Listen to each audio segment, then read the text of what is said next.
One sec.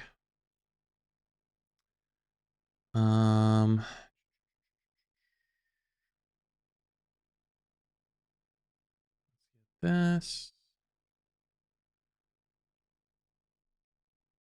Dude, I can't wait for the day that Hot Topics isn't full of just Overwatch spam and Rivals spam. That day will come, right? Right?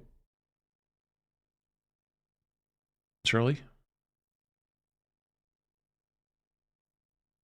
Right? It'll. That day will come, right? Well, I'm not very hopeful that day will come, but we can always hope. We can always hope. Oh, hello, chat. Hello, YouTube, as you're filing in. What's up? Hello, hello. Let me see. Quick, I gotta start YouTube, or not YouTube. I gotta start TikTok too. One sec.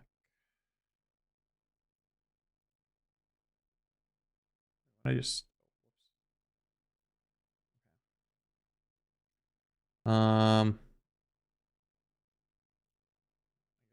This.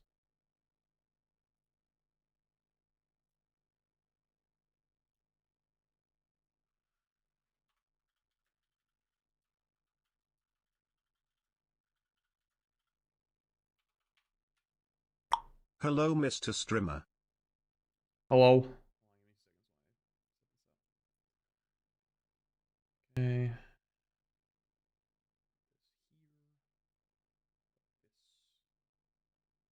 Here. Cool. All right. I just start everything up. Sup, chat? Hello. Hutchie, thank you the 9 months. Washed Gamer, thank you the Prime. Fantasy, thank you the 29 months. Appreciate you. Hello, hello.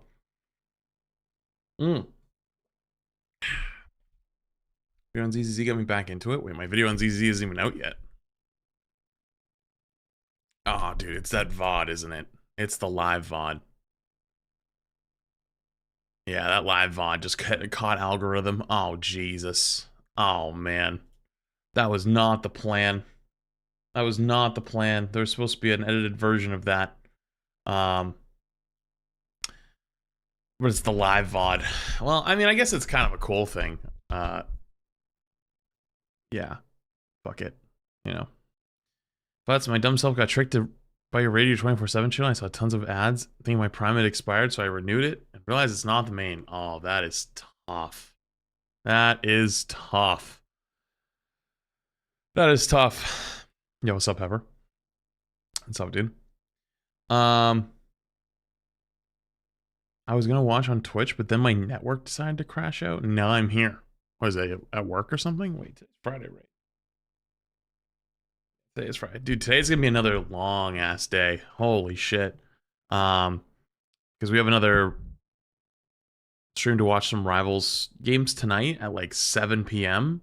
And it'll probably go for like 3 or 4 hours, so it's probably gonna be like a nice 11 p.m. stream tonight.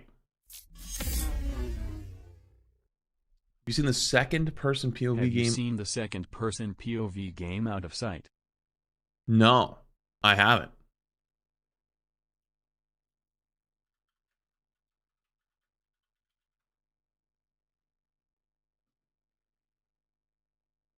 This one? Announcement trailer?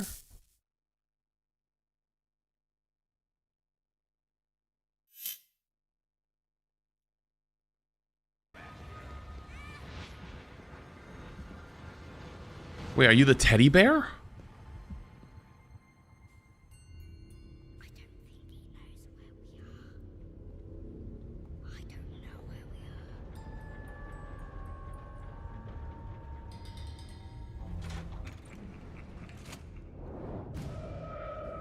Yo, what the fuck is this game? Wait, so you control the teddy bear? No, you control the girl, but you're the teddy bear.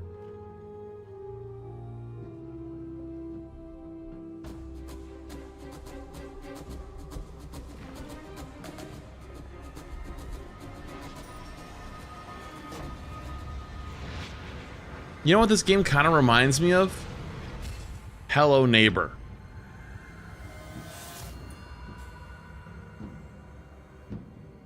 Fanbuzzing the Prime. Kind of reminds me of Hello Neighbor. I don't know how to describe it. It just does.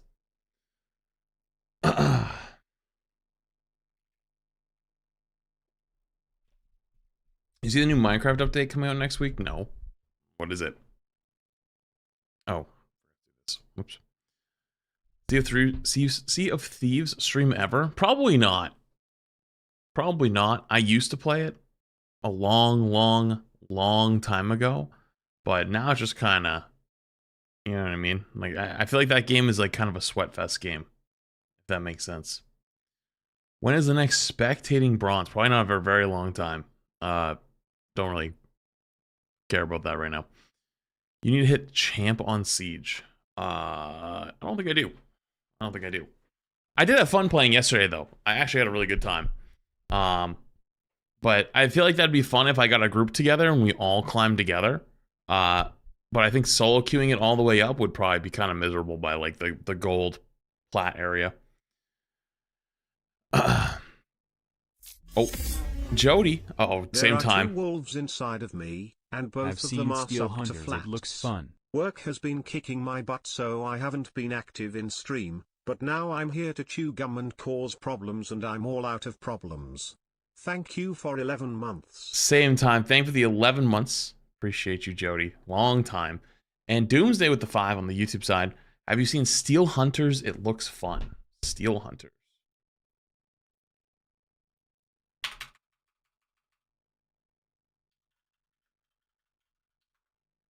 Steel Hunters.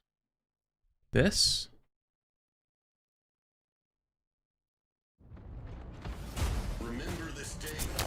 I'm not a big mech guy, so I'm kind of already... Yeah, I have seen this game. All right, I have seen this game. I'm not a big mech guy, though.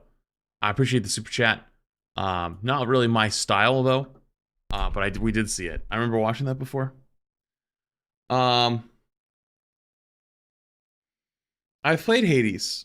My whole playthrough of Hades is on YouTube. Shroud would play with you, bro. Shroud. Well, like we've played with each other a couple of times, but I don't have them like added, and I'm not like, yo, let's play some Siege. I don't think that would go very well. I don't know about that one. Today is the day, Flats. You start your Dead by Daylight arc. I would literally rather fall off a cliff than start a Dead by Daylight arc. If I start a Dead by Daylight arc, call the police immediately. Something is severely wrong. Okay? 28 months. Almost a year. Baby Green with 28 months. Appreciate it, dude. Thank you. How was Subnautica? I played Subnautica. Try another survival game? I would love to do. Honestly, survival games are some of my favorite. I can sink a ridiculous amount of hours in. Low key between you and I. Low key, high key, low key, high key, low key. Static Ghost. Thank you for the fresh tier 1 as well. Appreciate you. High key, low key, high key. I kinda have thought about starting another like super grindy survivalish game. Amazing. Low key, high key. Thanks, Cotton Candy. Appreciate the 18 months. Can I give you guys a little take, a little background, I don't know, back of the mind, what's going on these days type of thing, right? It's been a little while, kind of have a lot going on, right? Some things I haven't been able to tell you guys, I will tell you eventually, I promise. And so I've been kind of just trying to like maximize and to be efficient with my time every day. And I feel like multiplayer online games are just kind of getting a little boring to me. And I think that PvE / co-op / PvPvE co-op / single player games is like kind of gonna go crazy soon. I feel like there's no way I'm alone in that, because every time I look around now, everyone's either playing their same big AAA title game that they've gone back to. You look at Rivals, which is like a mix of a bunch of game communities. and I everyone's see the either cap shield and upset all or I'm mad at saying everyone is else for we've being never seen upset. flats and cap in the same room. Okay, I think the 7 months. And so, you know what's funny? I've had more of an interest in potentially playing another type of BG3 type of game. I've had more interest in playing another Valheim type game. I've had more interest in playing another ZZZ type game. Something where it's like there's like a story slash single player slash there's something to like work towards without it being super Every time I turn on the uh stream, my cat comes to see you talking. Have a great day, aw, flats. thanks for 7 months. I appreciate it. There's just I don't know what it is, but I feel like I don't know. Maybe it's getting older. Maybe it's just games feeling sort of stale, like Destiny 2. I mean, I guess Destiny 2 would be for the like the raids and stuff like that, but not the PvP part of it. But even then, um I don't know if I'd want like a really older game like that. If that makes sense. Play Grounded for Grounded 2. A lot of people said Grounded wasn't very good. Ghost of Tsushima arc. Ghost of Tsushima is definitely on there. It is on my list. I do have a whole list. You want to see? I got a whole ass list of games. I got a whole ass list. There's a lot on here.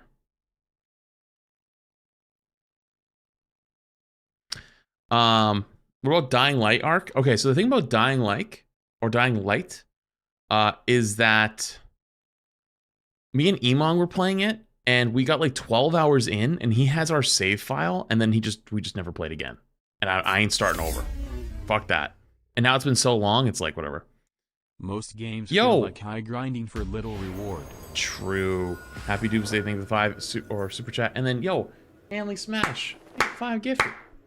Yo, first 5 gifts in the channel. Appreciate you. Thank you. Big 5.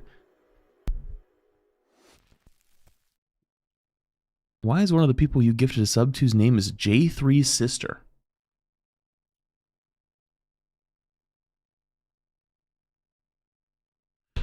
Much Elemental love. League in 3 months. Appreciate it.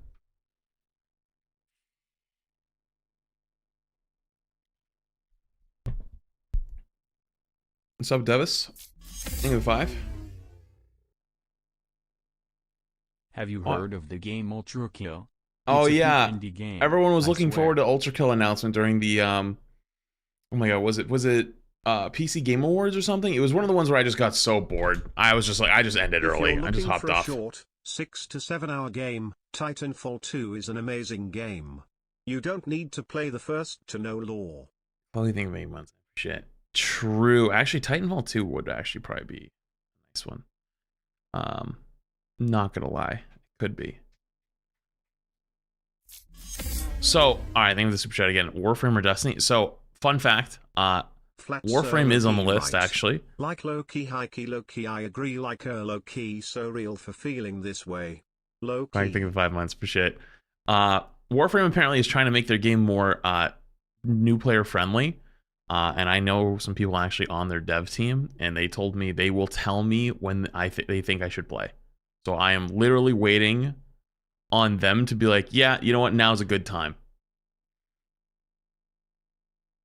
Full stop. That is genuinely the truth. Destiny not as much, but for Warframe, that is actually on the that is actually like legitimately how that is.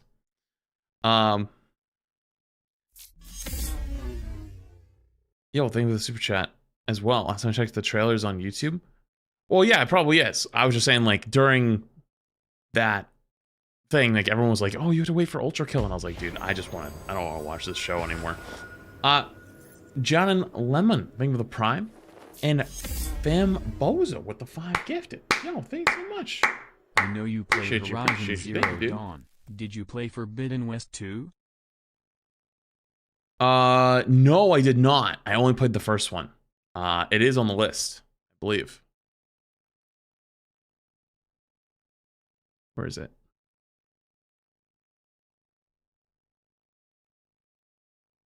Yo, am I fucking blind? Oh, here it is. Ben West. There it is. It is on the list.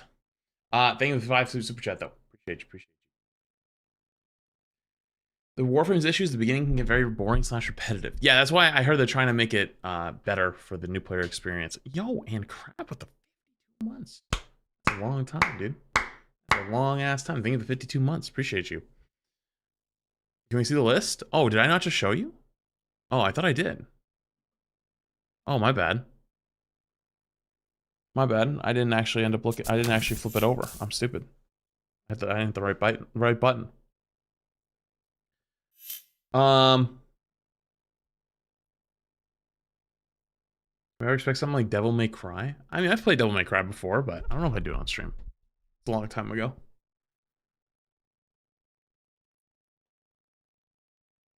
Ever play every single Five Nights at Freddy game? Now go?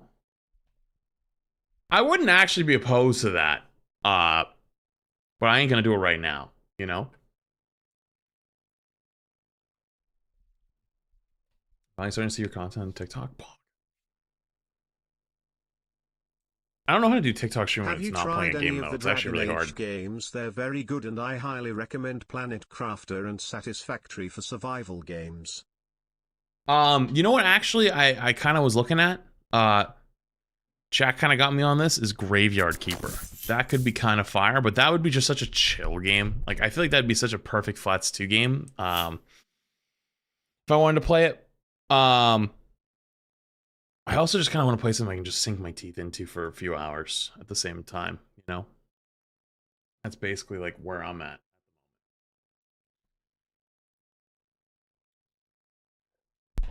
Pushing no Pokemon game yet? Nope. I have not. You recently upgraded your PC from 1070 to 3090? Oh, yeah, that's a huge upgrade. Holy shit, 1070? My goodness, you were killing it back in 2013. Slim, thank you for the Prime. Appreciate you. Thank you. Far Cry games go hard? True. Final Fantasy? I don't think I do Final Fantasy. I've also been, while we've been talking, I've been like slowly scrolling through the Hot Topics Pokemon channel. Randomizer news lock? Oh, I've done that. I've done that before. I've done many of those actually.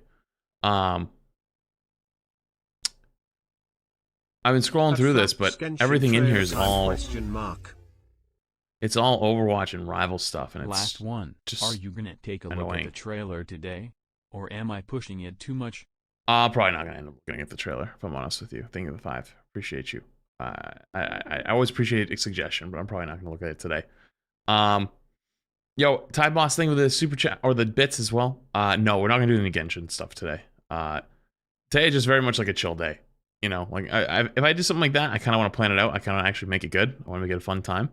I already have something planned for later on today, which is going to be like the watching the rival stuff. Did you ever play Ozers or RuneScape 3? No, I did not.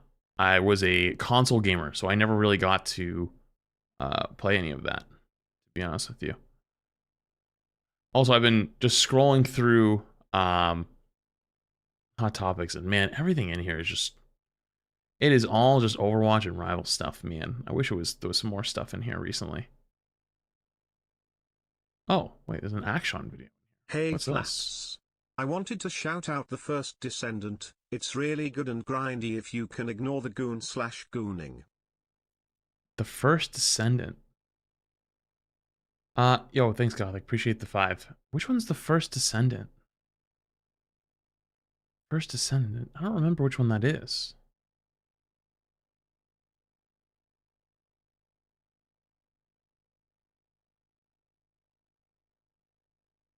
It's a free game? It's Sexy Warframe.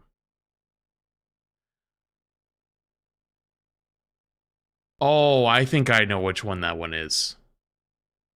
Oh. Oh, I think I remember now. Okay. Scrolling.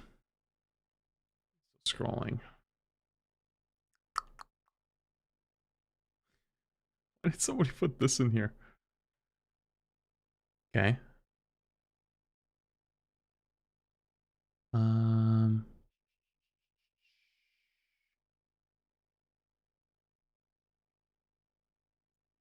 Oh, I can tell when I actually played Battlefront because there's actually a giant uptick in Battlefront videos in here now. Wait, it's actually kind of cool. You can kind of see what gets submitted is almost based on what I've been doing recently. Huh. That is actually kind of cool. I guess the longer I've scrolled, the less Overwatch stuff there is, but there is still a lot of rival stuff in here. I want to just jump to present and see if there's anything super interesting like the last few days.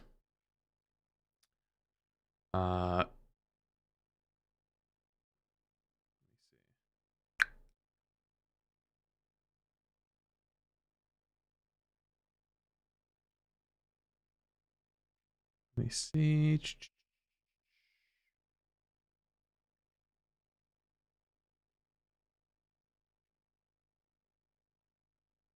Huh. Playing competitive Pokemon's greatest game of all time? What is this? Wait, that looks kind of fire. I want to hold on to that one. Nintendo Loss of Wonder. I guess I could scroll it with you guys. You guys can take a look at it with me.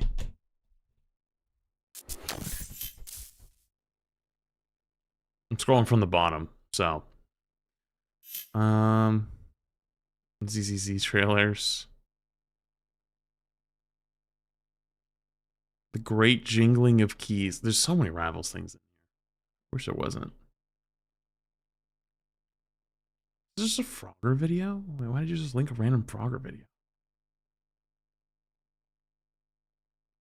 What? NetEase confirmed that they did what? I don't know what they did. More Ryan stuff, more rival stuff, more Overwatch stuff. What in the world is? It's okay. Might have to make a rule eventually to not spam this channel with rivals and Overwatch stuff. Although every once in a while there is actually good stuff in here. Remnant 1 or 2, it's Dark Souls with guns. Oh, I've heard of that. I heard it's pretty good. I only found like 2 videos in here that look super interesting so far. Too much healing. Funny one, actually.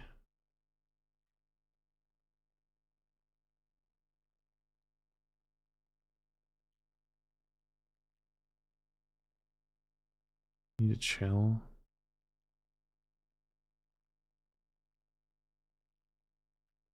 This one's a little too real.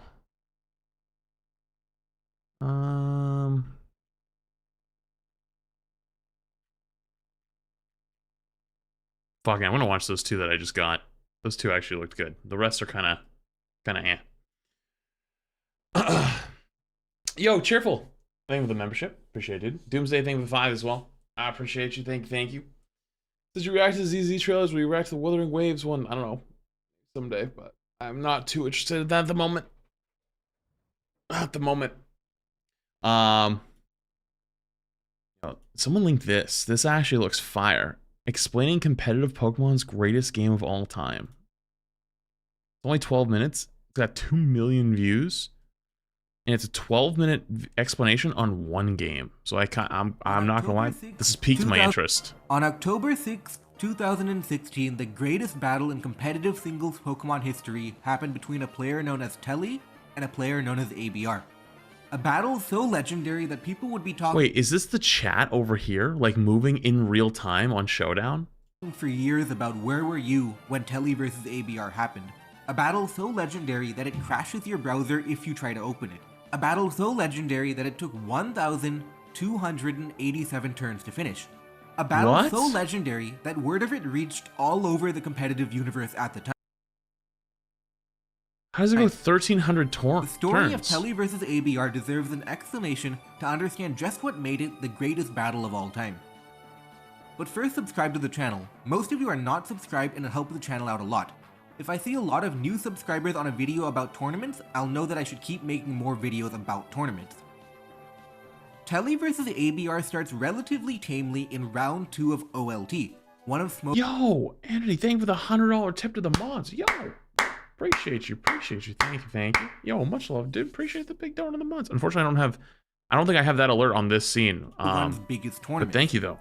Yeah, we're streaming more of the Rivals tournament later on tonight. ABR wins game 1 in the best of 3 to set up a He's a guy. Think the two play the finals. I don't really have any interest in playing the finals right now. I appreciate do-or-die it. Thank situation you. for Telly. If Telly loses game 2, he is eliminated from the tournament. Entering the match, Telly is firmly the villain of the community. He has a history of trolling and harassment, and he is probably the guy you know who flames you on the ladder. Normally, I don't talk about players themselves in a negative light, because people are more nuanced and complicated than what I can show in a YouTube video, and people can and do change, and no one is entirely represented by their worst moments, but the reason I mention it here is because it's relevant to the story. It's part of the reason why the game was as hyped up as it was. Everyone wants to see the villain lose, and wait, who's the other guy? At the time there it were is. This is the new alert. upcoming players who love to trash talk. Telly brings stall, but more importantly, it's a do-nothing stall team. Telly's only way of doing consistent damage were Poison from Toxic on Registeel and Azumarill, Burn from Will-O-Wisp on Mew, Scald on Azumarill, and weak attacks from Pokemon like Defensive Megalodios, Defensive Zapdos, and Defensive Clefable. Listen, I'm no comp Pokemon player. I've only played like a little bit. I just realized I'm down here. I should probably be up here.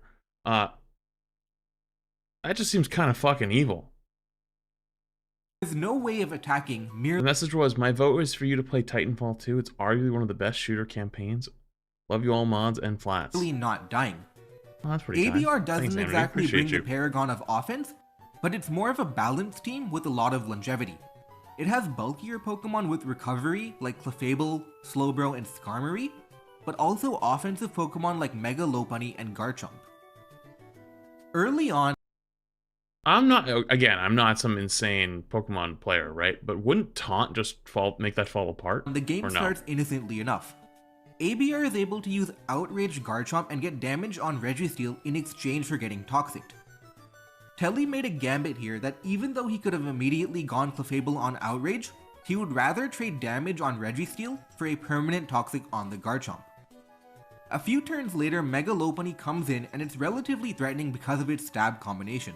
It can do some damage to Clefable if it predicts it well, but it's never really reaching 2-hit KO range. Telly makes an aggressive play and leaves Registeel in on Lopunny to try and Toxic it while predicting a return. Instead, ABR clicks a super effective move and knocks out Registeel on turn 29. No one knew it at the time, 29? but this is going to be the last death that they're going to see for almost 1,000 more turns. What? The next 100 to 200 turns were calm because neither player was making overt progress. ABR's Mega Lopunny could never break through physically defensive Azumarill, Clefable, and Zapdos, and Telly's team was never going to break through ABR's team because ABR's team had enough longevity. Clefable can heal itself and is immune to status conditions, and Slowbro has Regenerator, who can take on a lot of the weak attackers. Telly's main form of attack was So wait, using they just sit there and Zapdos spam potentially going healing to heat wave moves? burns, but that's about it. It would never break ABR's own Zapdos. All the while, Telly is using up a lot of PP making attacks, and ABR is content to just switch around with Pokemon like Roost, Zapdos, and Regenerator Slowbro. It becomes very clear that the game would not be about getting the most damage, but draining the most PP. Now is a good time to explain ties. The rules about tying have been slightly modified over the years, but at the time, if both players could agree to a tie, they could just end the game and do a rematch with different teams. There are many game states where a tie would be the best course of action.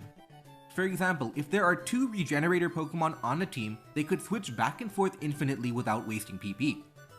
If a player is incapable of doing enough damage to stop Regenerator switching, they themselves would resort to switching strategies too as to not waste their own PP. In that situation, a tie would be the best outcome because both players have recognized that their best play is to just switch infinitely and not waste. Okay, I am not a super well-known knower, but I feel like this is probably the reason why doubles is like the official format, right? Isn't like doubles is technically like the official Pokemon comp, right? I can see why. I feel like this is just ass. This looks like ass. This looks like Omega ass. In a way, yes. What do you mean in a way? I'm pretty sure singles is not like the supported Pokemon, like professional Pokemon,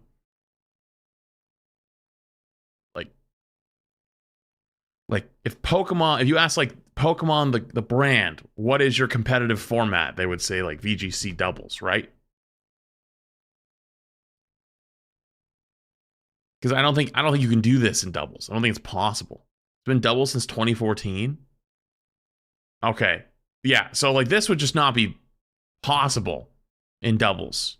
Doubles are also a lot more complicated. Oh yeah, for sure. I can imagine.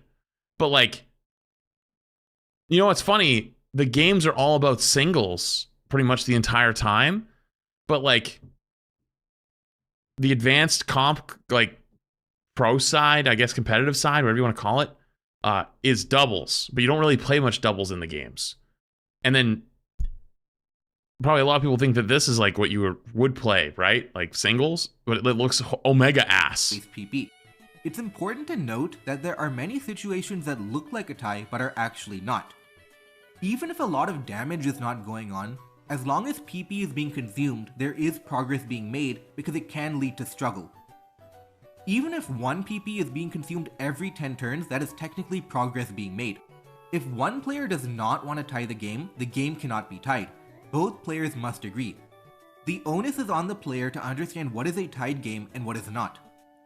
If a player believes that they can go for a win, it is their right to do so. The only exception is that if it's clear both players are switching infinitely, but one player is denying the tie just to be annoying or trying to wait until the opponent has to leave, then a tournament director can step in to tie the game.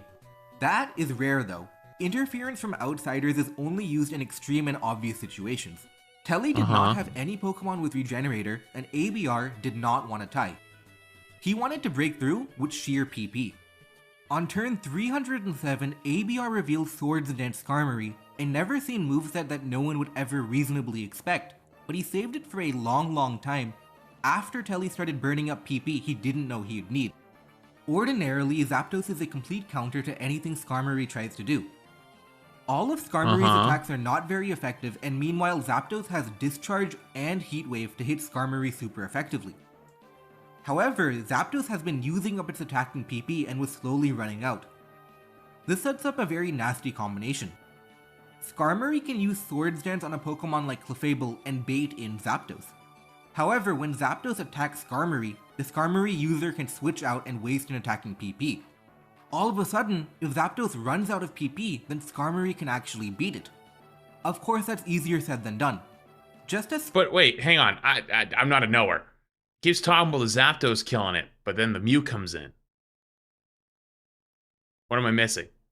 Skarmory can try and bait a PP from Telly's Zapdos. I don't get it. Telly can predict the bait and switch out himself and not lose a PP at all. Skarmory also has to deal with Scald Azumarill and Will-O-Wisp Mew, but the concept to stall PP is the same. Soft check? Skarmory represents the tiniest of chances to go for a win. In the meanwhile though, Telly has been bleeding PP a lot more than ABR has, and he reaches low PP on moves before ABR does, and now he has to start being extremely careful about how he uses it, and the game devolves into almost endless switching. The most common scenario being ABR Slowbro versus Telly Zapdos. ABR will always switch his Slowbro out of Zapdos because he'll never want to risk it dying. At the same time, Telly will never want to attack into a Slowbro switching out because it means he loses 1 PP for nothing. This leads to a situation where neither player wants to attack because it would just lead to losing 1 PP for no reason. Telly is playing for the tie, he wants this to happen, but ABR is not. ABR isn't switching back and forth just for fun. He's switching back and forth to eventually go Skarmory on one of the times. By switching back and forth many times, Telly cannot reasonably attack predicting Skarmory because the past 20 times ABR went to something that could tank an attack, and that would have wasted one of Telly's PP. Skarmory is able to get in the game on one of Telly's switches instead of having to tank an attack. Once Skarmory gets in, it has a chance of forcing a reaction that loses a PP with the plays mentioned earlier. This process is time consuming and it takes many turns just— Wait, so I'm guessing like, right, like when you switch something in, they're like, okay, I'm gonna switch this in to beat it, right? But after like 400 switches, it's like, ah shit, are they really gonna actually switch the other thing in after, or are they gonna stay? You know? And they just don't switch it in, I guess? To waste 1 PP. But without a doubt, the Skarmory is wasting a little PP every once in a while. There would be stretches of 30 plus turns with nothing but switching, finally culminating in Telly using up 1 PP and then repeating the switch process again. Saying 3 months, appreciate it. And every once in a while, Telly would make a blind stab trying to catch the Skarmory switch in just to waste another PP. Additionally, every once in a while, Skarmory would get in position to Swords Dance, throw off a Brave Bird, and force a recovery move. This is important because Brave Bird has more PP than Soft Boil and can lead to further PP progress. ABR has an advantage, but could Telly defend the tie with perfect play? Maybe he could, but Telly wasn't playing perfectly. The process continues for many hundreds of turns until finally there's an opening. 947, 1185 turns? Brother, this would be like the thing that would actually make me want to go outside. For Wish. Then it hits Zapdos with its 11th Ice Punch of the game and gets its first freeze. Then, later on turn 1220, Skarmory goes for Swords Dance on the frozen Zapdos. If the Zapdos stays frozen, great. If not, there's some more PP stalling left. Only this time, Zapdos is almost out of PP. By turn 1220, Zapdos has run out of Roost, run out of Heat Wave, and only has 2 discharges left. Zapdos unfreezes, gets an attack off, gets hit itself, and then fires off another attack on the Skarmory baiting the attack. And now, 1200 turns later, Zapdos has run out of all of its PP and can no longer beat Skarmory. Moreover, the paralysis from discharge now means that Mew's Will-O-Wisp and Azumarill's Scald cannot burn Skarmory anymore. Wait, so he just wins? Skarmory switches out until it can find a chance to roost, and then it starts going for the win with Swords Dance. Zapdos is effectively gone, Mew cannot burn, and all that's left is an unaware Clefable that's running dangerously low on Wish PP. It ends up not mattering as Skarmory gets lucky enough, but Skarmory did have enough PP to break through eventually. Once Clefable goes down, it's all over. Skarmory removes Mew and the team has officially been broken down. ABR cashes in all the PP he's been saving up and gets a Toxic on Mega Latias and then later knocks out Azumarill with Psychic. Finally, after 1287 turns, ABR finally gets the win and ends the game. Did ABR really need 1300 turns to execute his game plan? Only he really knows. ABR reached an advantageous position around turn 350 or so, once SD Skarmory was revealed with the PP advantage he had accumulated. But he played it slowly to convert his advantage. I'd never want to do this shit ever again. Free as possible, but according to Telly, it was pointless switching just to bad manner him and keep the game going. And what happened after that series? Well, quite a few things actually. The rules on tying a game became slightly modified. In addition to the ability for players to agree on a tie, there would now be a 1000 turn hard cap on a game. If a game reaches that limit, it is automatically tied. While it's true that there are rare cases where a winning strategy would legitimately take 1000 turns to execute, it was deemed unreasonable for anyone to have to play that long, and the 1000 turn limit was implemented. Few games have ever gone that far, and it mainly serves as a theoretical. Chat, how long is 1000 turns gonna take? And to go think the Prime, appreciate it. How long would that take? Like, how many hours?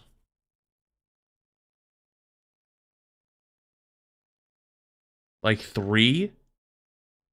Holy shit. Limit without interfering with most legitimate strategies. If two players know that the game can be and like Pokemon's kind of like chess, right? In some ways. Like imagine being hyper focused in a chess match for 3 straight hours. Into 1000 turns, they'll likely agree to a tie instead of playing it out. ABR would go on to become the greatest player of all time, and unfortunately Telly would go on to later get permanently banned from Smogon with issues related to harassment and trolling. He has not been seen since. What do you think of the tournament coverage? Do you like listening about the best games? Get fucked. Alright, I'm not gonna lie. If you haven't heard, at some point, I feel like maybe in the next couple years, when I get tired of FPS games and a lot of other stuff, I feel like I want to give Pokemon a try. But that right there just kind of made me want to go no. But then again, I know it's not the competitive format, so it's whatever. But if I ever got locked into a 3 or 4 hour long switching game, I'd rather just quit forever and never play again. I'd be all set with that. Okay, good video though. All right, there was one other video I saw out of the Hot Topics channel that looked really interesting. It was this one, an action video. That was the betrayal that destroyed Bungie. Jesus.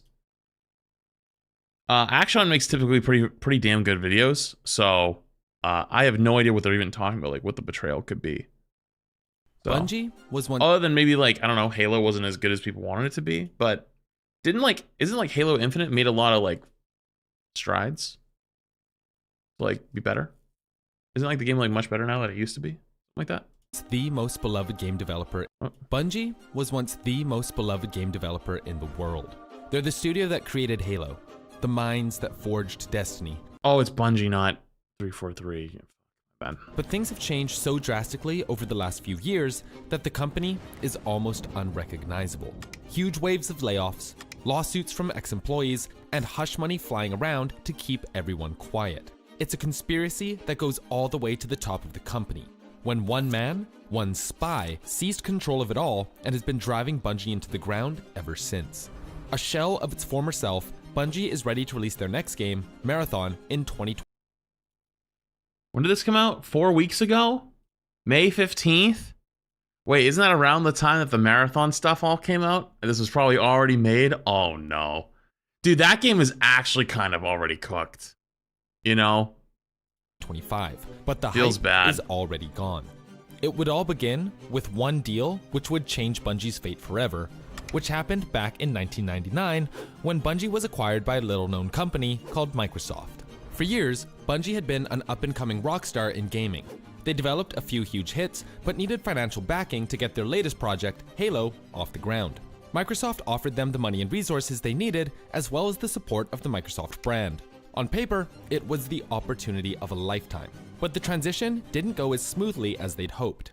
Bungie wasn't used to deadlines and business plans, worrying about shareholders and stock prices. And once the team moved from Chicago to the Microsoft campus in Redmond, Washington, they started to meet Microsoft execs who didn't exactly jive with Bungie's way of life. For Bungie, it was all about being creative, trying new things, and having fun. For Microsoft, making games was all about money, streamlining the creative process into an assembly line to create and sell content. Typically, when acquiring This is all the way back in the 2000s, huh? Uh-oh. a new company, Microsoft would absorb them into their way of life. For Bungie, that meant putting everyone on the same floor of some unmarked office building, having them file into their identical cubicles on Monday morning, and telling them to slave away to finish the game before the end of the quarter. But Bungie wasn't about to be another cog in the machine.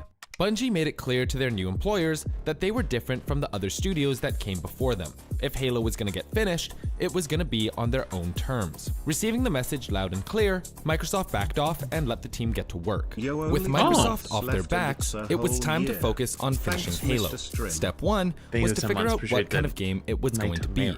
Originally, they envisioned an RTS and then a third-person shooter before finally landing on the first-person shooter we know today. This would turn out to be the right choice. One of the greatest franchises of all time.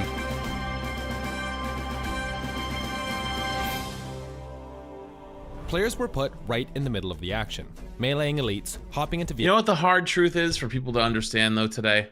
Is you'll never recapture this. It's not possible. It just won't. Everyone sucked at games so back then. That's like the slow pace is what was so good. Like the slow pace was great because everyone sucked. No one was good. It was just a bunch of kids and dads and you know 9-to-5ers playing every day. And now you've got, you know, people who it's like me, who it's like your whole career is like you're playing games all day, you're on every day. You have kids that are home that wake up with a controller in their hand when they first are born. You hand them a controller, they fucking do nothing but learn when they're 4, 5, 6, 7. By they're 12 years old, 13 years old, 14-year-old, they're fucking insane. Then they're chasing being a pro player by 15 or 16.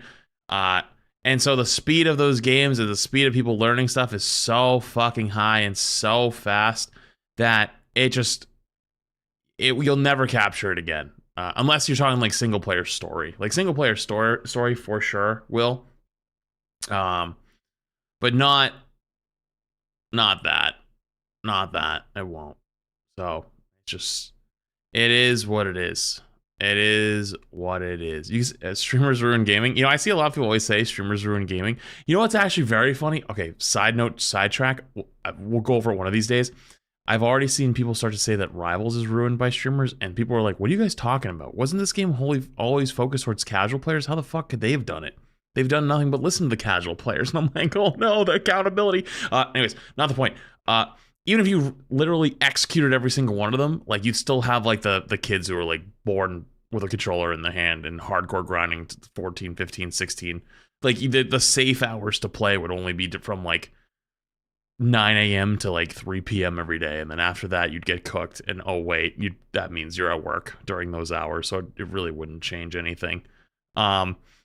It just people got better. People got better at games. So you'll never be able to recapture that magic, unfortunately. Vehicles and seeing through the eyes of Master Chief.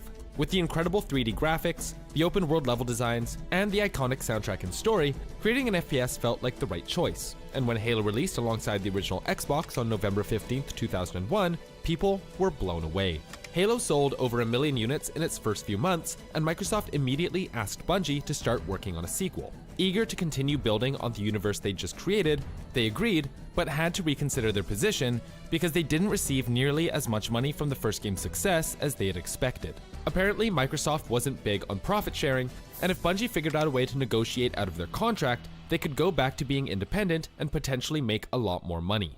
But Microsoft knew they had something special and wanted to make sure Bungie stayed with the company. So, for Halo 2, they went to the negotiating table. It always comes Bungie down knew they had a lot of to leverage given the success of the the first money. game, but needed some help dealing with Microsoft. So, they hired someone they thought would be the perfect fit for the job, a Microsoft exec named Pete Parsons. But this new employee had an agenda of his own, and one day, way down the line, he'd be the reason for Bungie's downfall. For now though, he was just the new guy. In the 90s, Pete was the director of Xbox game marketing. During the development of Halo CE, he apparently fell in love with what Bungie was doing and wanted to get involved. So he applied for the role of studio manager, and given his experience at Microsoft, he felt like the perfect fit. He was hired in 2002 and would be the new person dealing with Microsoft on Bungie's behalf, discussing things like marketing, planning, and negotiating. For Halo 2, Bungie wanted assurances that their hard work wouldn't just be to line the pockets of Microsoft. They wanted their cut, especially if the game was successful. So, Microsoft agreed to work something out.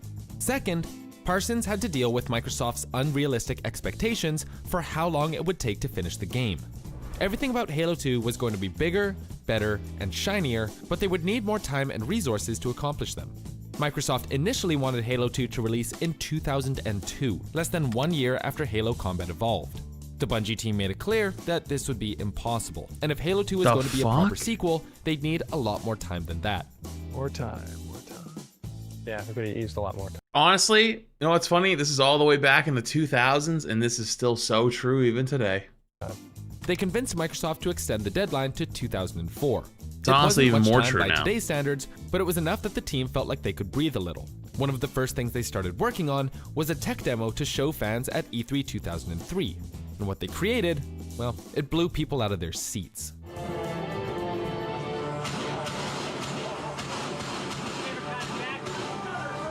But the demo they created was smoke and mirrors.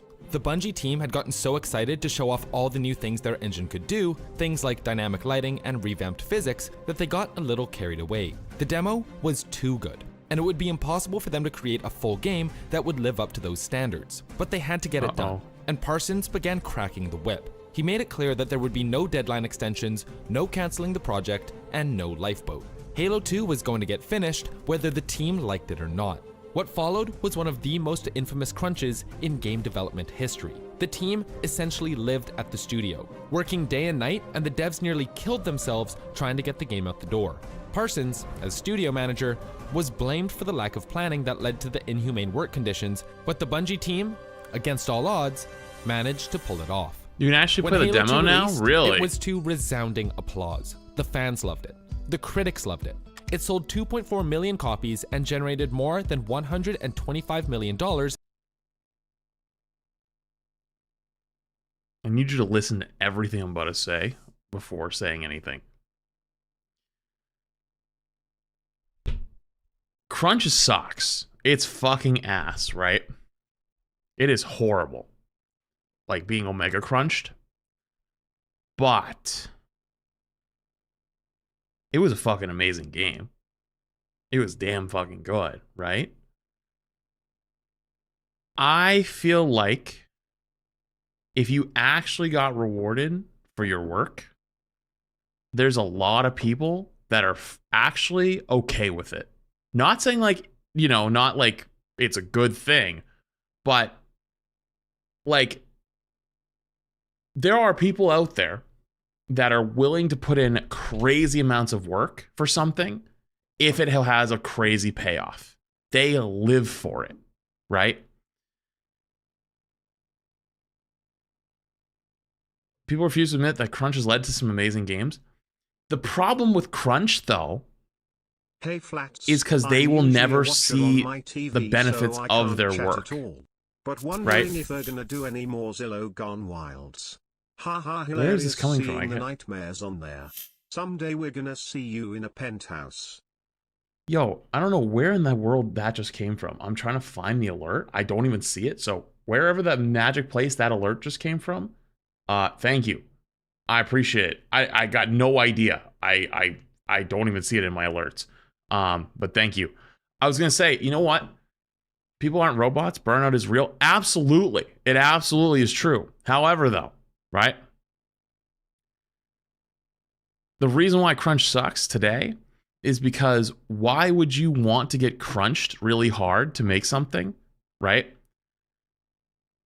And get paid the same amount, if not less, than if you did it over a longer period of time, right? Like people always like people they use it as like one of their biggest talking points of like when they're like anti like unions of like construction workers or like trains or something like that. It's because like, you know, if they're taking their damn time, they're like, oh, that must be a union guy. He's taking all day, right? And it's like, well, because it's more beneficial for them to take a long time because they get paid more over time, right? So if a small studio, small studios with lower budgets are killing it for sure. And if you actually benefited from the insane crunch, I feel like people would do it. I do it with stream stuff, right? Like anytime there's like big drops, like for like Rivals or Overwatch stuff, and I have like an insane day, you see those are the 20-hour stream days every time. Like that first day, if it's kicking, I'm here until I'm literally falling asleep on my keyboard every single time. And I will do it with a fucking smile. I will do it every single goddamn time with a smile on my face because I can confidently look you in the eyes and say it is worth absolutely every inch of pain and mental anguish that it brings. It absolutely is worth it every single time. If I could do that every single day, I would do it every single day. You know? Greed, oof. There is nothing wrong with you wanting to make more money and to have a better life for yourself and for your family and your potential family. That is not greed. There is nothing wrong with that. You should always be trying to look out for your best interests as long as you're not harming others. It does not harm anyone in this world, on this planet, by me streaming 20 hours for a day. It doesn't hurt any of you. But at what costs? What do you mean what costs? One day of I didn't sleep well, one day of, oh, I'm going to be a little sore the next morning. That's not greed. You're capitalizing on an opportunity. There's a lot of people that are going to show up looking for their drops and lots of new people that are going to be looking for streams. And so I absolutely reap the reward and I will go all in on that. And I think there's a lot of people that agree with that and would do it too. So, just a bit of food for thought, I guess, on the whole crunch thing. Because crunch really does suck. But I feel like if smaller studios actually had more power and you actually, saw the benefit, I feel like there's crazy people out there that would be like, fuck it, I'm in. Like, let's crunch really hard and make this the best game possible, you know? So, in its small first food for 24 thought. hours. Microsoft was making money hand over fist, and it looked like the profit-sharing deal they made with Microsoft would make everyone at Bungie filthy rich. Except for one thing. Microsoft backed out of the arrangement. The Bungie team was furious. Microsoft had lied to them. They refused to pay them what they had promised, and even worse, they were asking for yet another Halo game. This is where things get bad. This is where things fall apart. Bungie was torn. They'd just been betrayed and were ready to walk away for real, but they also felt they at least had to finish Halo 3 for the sake of their fans. They powered through the development of Halo 3, a much smoother affair than Halo 2, and what they came out with was, well, one of the greatest FPS games ever made. Halo 3 was— This is great. Oh, well, this is just getting screwed. It's not even, I don't even know if, I mean, I guess it is technically by definition, but this is like, they just straight up betrayed them. Because like, they made an agreement, they made a deal, and then they lied and didn't go through with it. That is just fucked. That's just fucked all the way through. Lauded for its story, its multiplayer, its Forge and theater modes. It was breaking sales records left, right, and center, and proved the power of the brand new Xbox 360. But back at the studio, things couldn't have been worse. Yeah, it's backstabbing and greed, I before think. Halo 3's I think it's release, both. the team was unable to finalize a deal with Microsoft. Parsons was failing to make headway on negotiations, and two of the most important people working on Halo 3, founder Jason Jones and art designer Marcus Lato, straight up quit before being convinced to come back to the table. As a show Did you know only 2 people in history have beat Lasso Deathless? solidarity, Parsons also offered to Did not know resign that. if he couldn't secure a deal. After some heated debate with other members of the team, Jones and What Lato is your were convinced to skincare stay. routine? You're kinda However, glowing. when the group was deciding I don't what have to do one. with Pete Parsons, Thank you, though. a few members believed he'd been double dealing, playing Bungie to help out Microsoft. So they took him up on his offer to resign, saying goodbye to Parsons with a pizza party. With Parsons gone, With a Microsoft pizza realized party? Bungie was That's serious kinda about goated. leaving, and the two parties finalized a deal on July 7th, 2007. The deal said that Bungie would develop 2 more Halo games, Halo 3 ODST and Halo Reach, before leaving to become independent and hand off the Halo IP to the newly founded 343 Industries in 2010. Microsoft would remain as a minority equity interest for the next few years as Bungie transitioned away. No clue if you're going to see this, but I was the guy at the start of the stream who said, I got back into ZZZ because you're VOD, but just got the character's W engine weapon at 10 pity. I don't know what any of that means. Deal Nabi, was for you. pretty good, but not being allowed to take the Halo IP with them is a decision many lament to this day. As Halo composer Marty O'Donnell put it, we should be independent, we should own our own IP, we should never let a big corporation own the intellectual property that we're creating. As creators, we should own our intellectual property. when the news broke, fans were shocked. But even more shocking was what came next. But before we get into that, do you hear that?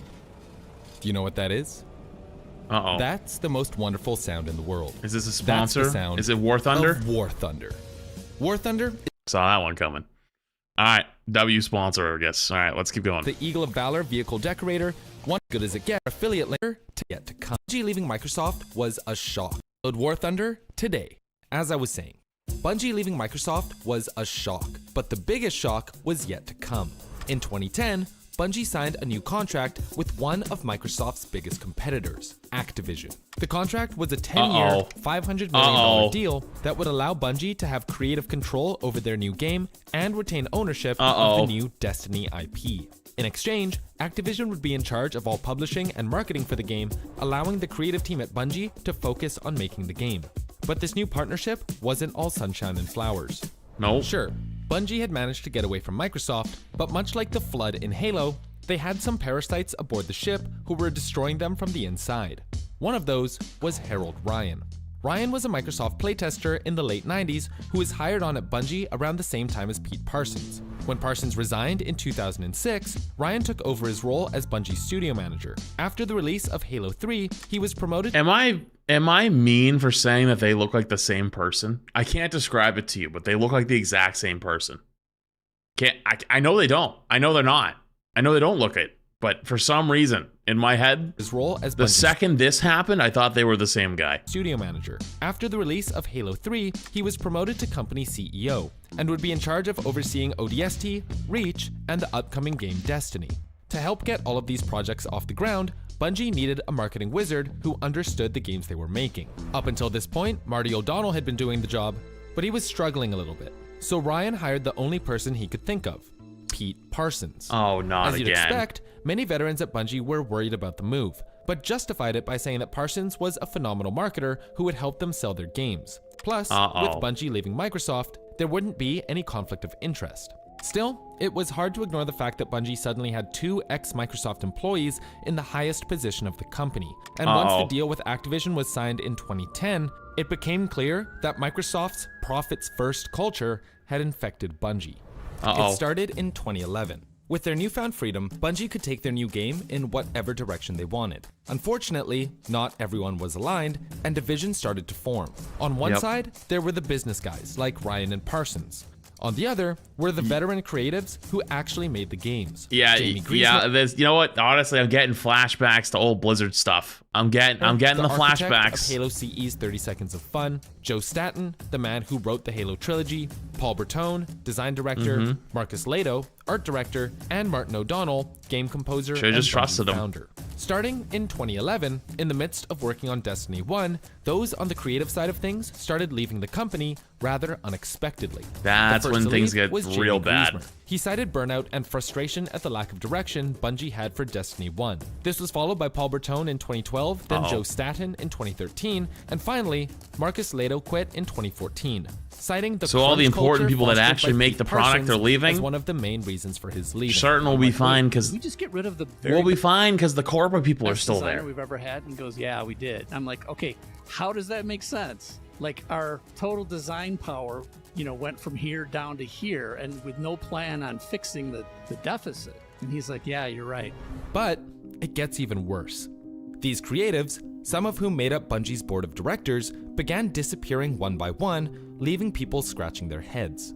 One of those reasons was the fact that they had founder stock from when the company went independent in 2010, which would vest if they stayed with the company for a certain period of time. Rather than let these veterans have their founder stock, those we just listed were likely offered separation deals where they would be paid X amount of money in exchange for their resignation. Wait, they took their stocks? On top of having the stock returned to Bungie, these deals had the added benefit of letting Ryan and Parsons stack the board of directors in their favor. The plan was working, and they just had one more person to get rid of, hostile Marty takeover. O'Donnell. But he wouldn't back down so easily. Seeing what was happening to those around him, Marty refused to accept any sort of deal, essentially daring the leadership to fire him.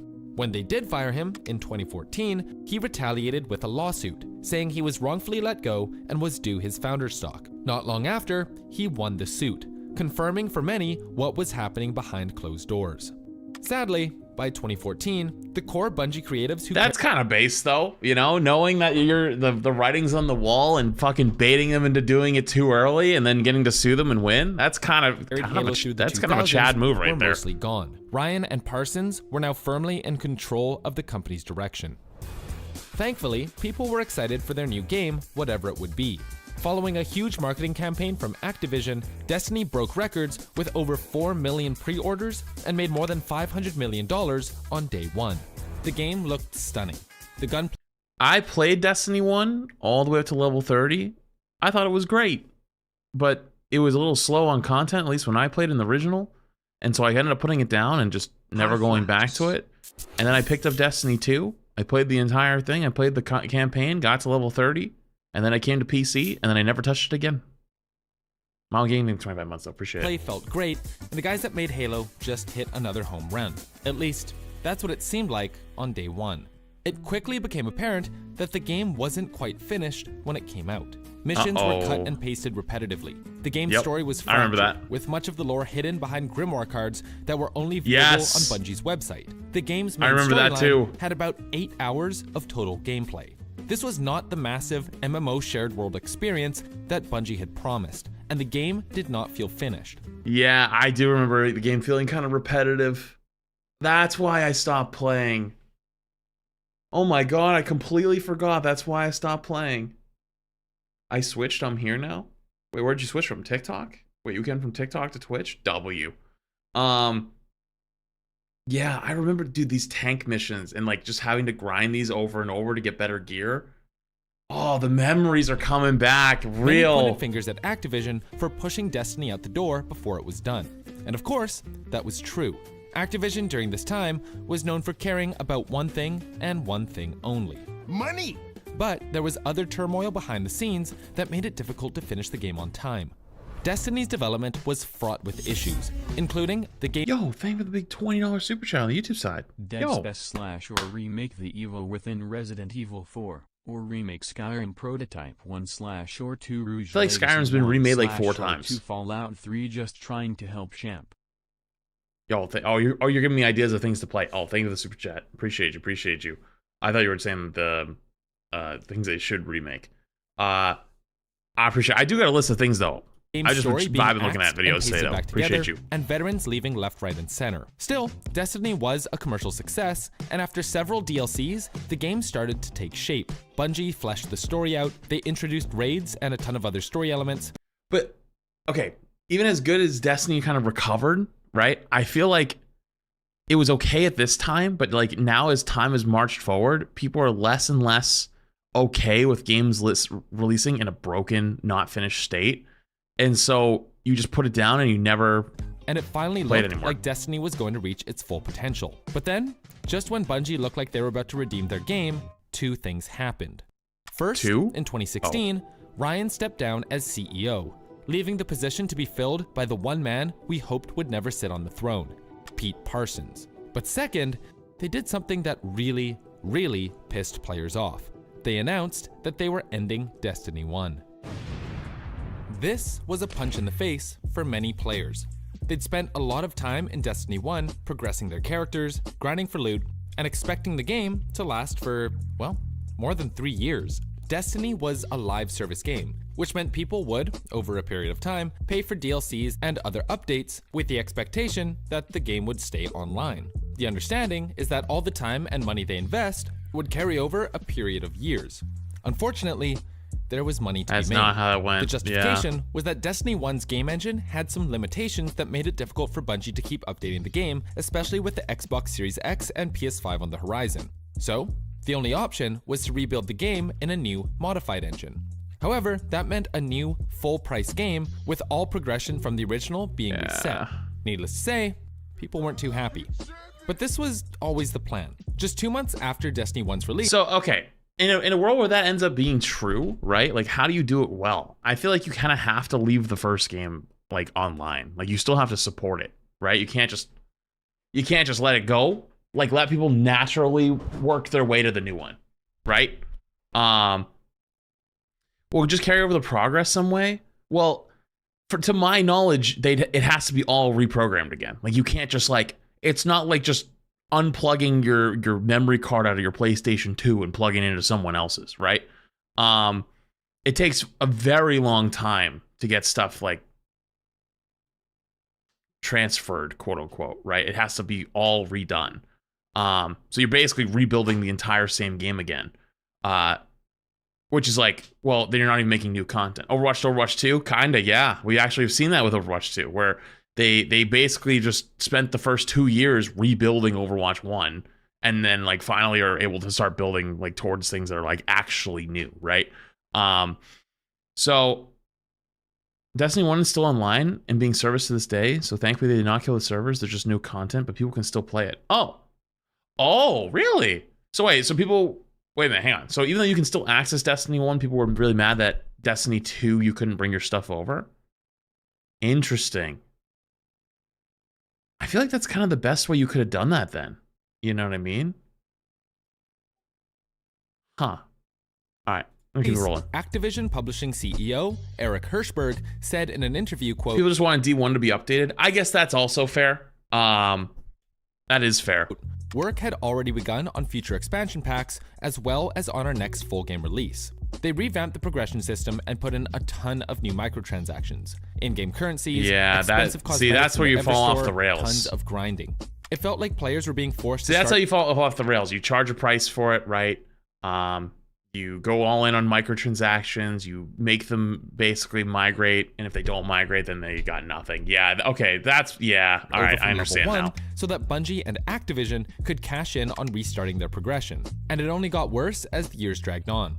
Eventually, it became apparent that despite a large player base, Destiny 2 wasn't the cash cow they had hoped for. The Forsaken expansion in 2018 was critically acclaimed by fans, but Activision labeled it as a commercial failure, with Activision's COO saying Destiny 2, quote, was not meeting financial expectations.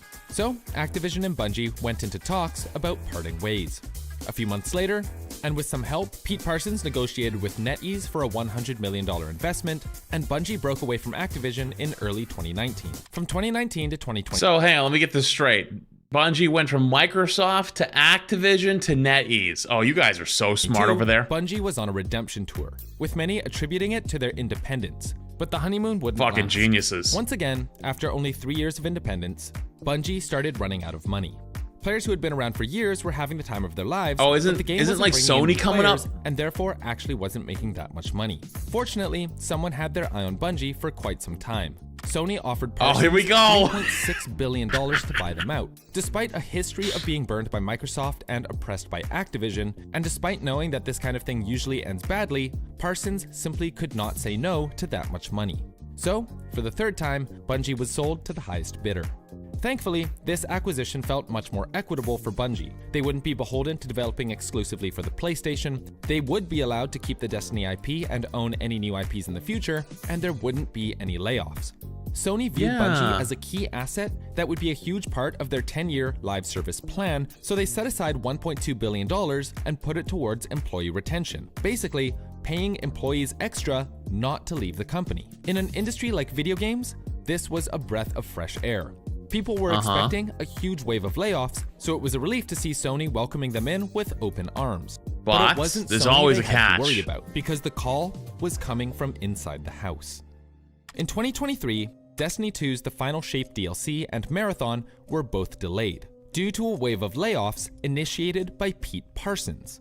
Parsons took to Twitter to share his condolences for those he just laid off, claiming that the commercial failure of D2's Lightfall DLC was part of the reason. Just a year prior, Sony had put $1.2 billion aside to keeping everyone around, and none of that money went into, well, keeping everyone around. But this was a drop in the bucket compared to what happened in 2024. The Final Shape would be the latest DLC for Destiny 2. Prior to its release, many felt that its success would dictate whether Bungie would have another round of layoffs or not. Thankfully, it ended up being both commercially and critically a smash hit. With all sorts of money coming in, employees finally felt like they were safe. So imagine their surprise when just 2 months later, on July 30th, 17% of the company, aka 220 employees, were laid off with no warning. Some were told in short Wait, I meetings actually do and asked vaguely not to remember spread this. it around. Some discovered they were let go when they tried to sign in the next morning and found themselves locked out of their accounts. Parsons put out his own condolences, saying, quote, "Today is a sad day at Bungie as we say goodbye to colleagues who have all Where made have a I read significant this impact somewhere on our before? studio. It was incredibly Looks no tone deaf. Given Hang the on. fact Hang on. Wait a minute. Where's the other one? Chat, tell me the difference between these two tweets.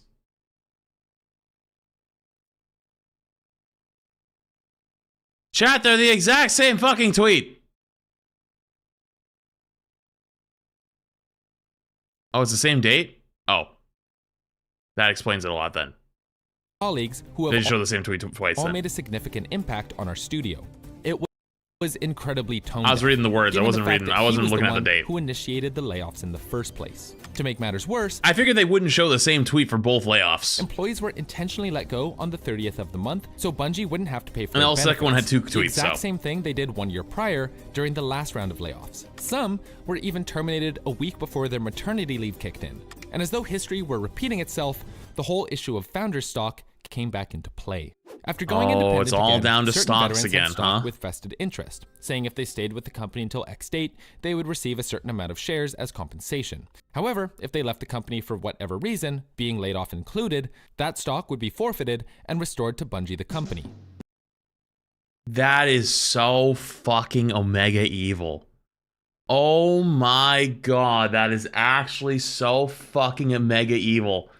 Like, like, if you accept a compensation package, let's say they're like, oh, we'll give you $50K a year, right? But if you stay with us for 3 years, we'll give you a $100K bonus. And you're like, you know what? $50K is a little bit less than I wanted to make, but in 3 years, that $100K, I'm gonna be able to buy a house. And at 2.8 years later, they're like, actually, get the fuck out.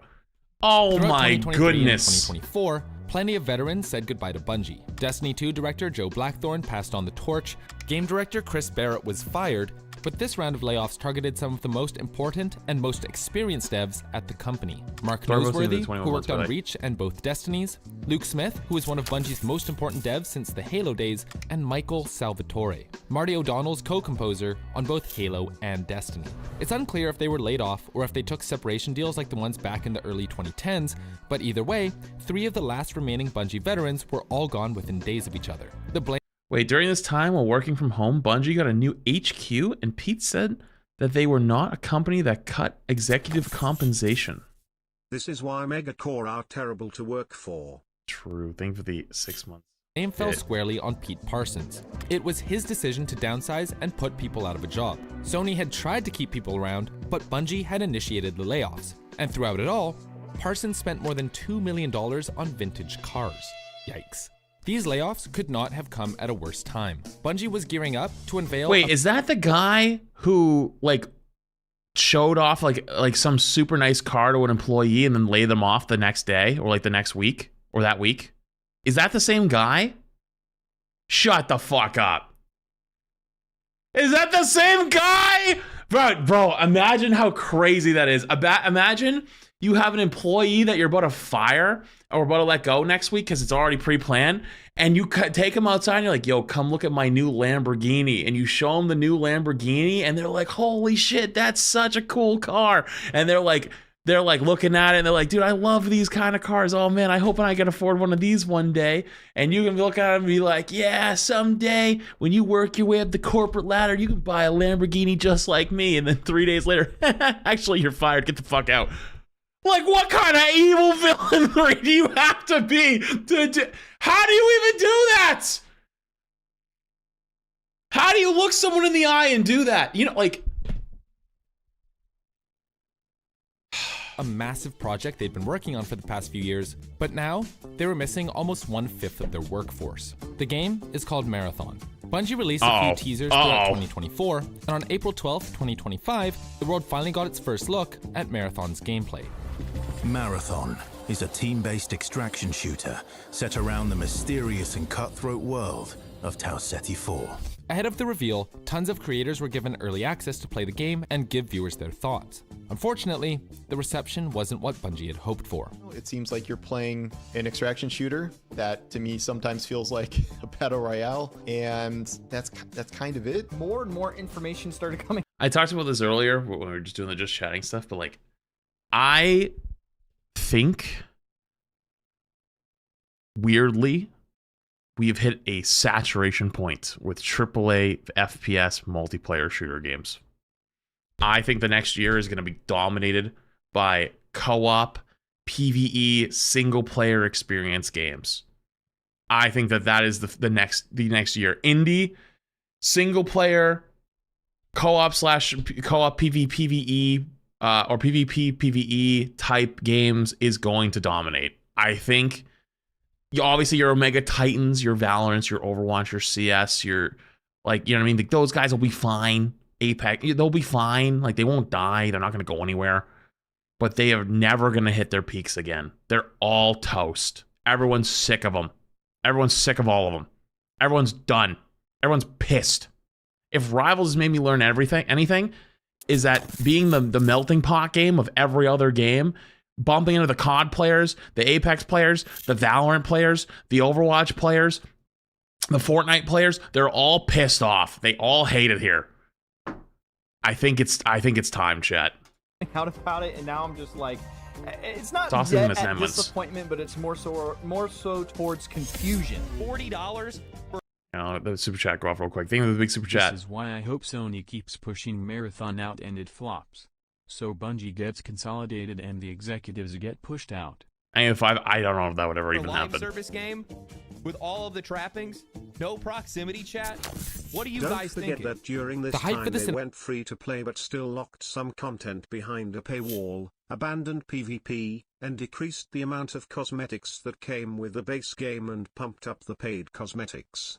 We went 4 years without a single new PvP map. Cinematic trailer in That's 2024 was all but dead, and this new extraction shooter felt like it was already late to the party. The issues are due to Bungie being in a leadership crisis. All of the veterans who made Halo and Destiny are basically gone. and many feel that Bungie employees are just staying to get the game out the door and plan to leave as soon as it releases. With so many key members gone from the company over the last 2 years, it's a wonder who's still around to develop it. But the big question is, what will happen to Pete Parsons?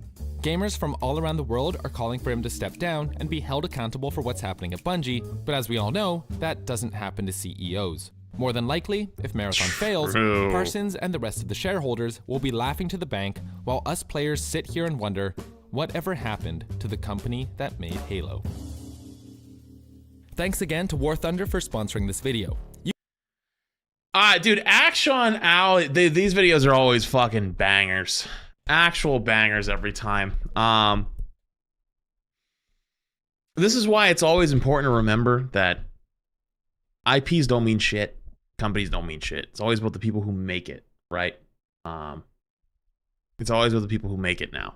And that's how games that used to be really good can become really bad, and how games that maybe aren't so good can become good. You know, like you can, both of those can end up kind of being true, depending on what happens, depending on who stays, who goes, whatever ends up going on. But yeah, dude, these are always fire. I love these videos. They're really, really good. Okay, I'm going to take a peek again, see if there's anything else in here worth scrolling through and seeing. It's all just Overwatch and Rival stuff. I really wish there was more here. That isn't just like hard spammed Overwatch and Rivals. I'm begging. Let me see. How Souls games save you? Maybe. This. Maybe.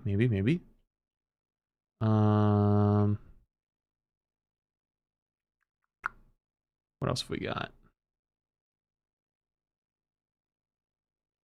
I don't want to spoil anything for Arc Raiders. I want to just watch it when it comes, or play when it comes out.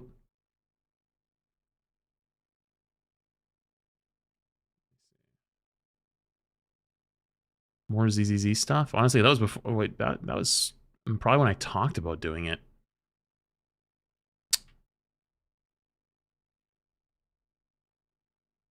Let me drop back to the bottom, see if there's anything there in a sec.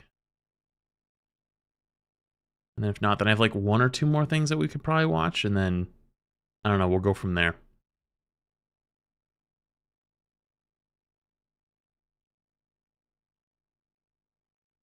How does Gacha Game shut down in just 6 hours? We should have known Bungie was in trouble when they said beware of over-delivery because you are creating patterns at Guardian Con. Name 3 bits. I don't know the reference you're talking to, or you're speaking of, to be honest with you. Okay, I think I've already seen most of these. Okay, let me go back to the bottom, see if there's anything interesting. Wuthering Waves. Amber Gardening? Okay. Playing a Springtrap and against him in Dead by Daylight.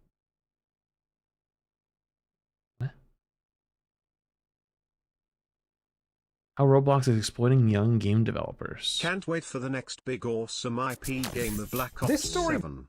Thanks Activision Kappa Corpa. Actually a very interesting one, potentially. I do have one more one that I might look at. I don't know if I want to watch these two. Okay. I think I've looked through pretty much everything in there. But there is one other one. This one. This one's been sitting in there for weeks. The Can We All Agree the Internet Sucks Now? I've been sitting on this video for like 2 or 3 weeks. This video is so important for gaming. The other one, yeah, we'll watch that one. But I wanted to watch this one, and I don't want to forget because I've been sitting on this one for weeks, and like as you can see, as the tabs build up and more of them appear, we're starting to overflow a little bit, you know? So let's watch this one. Can we all agree the internet sucks now? I'm in.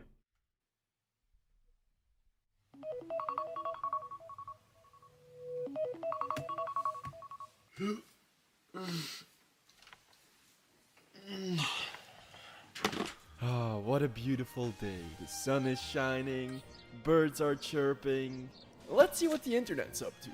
Uh-oh.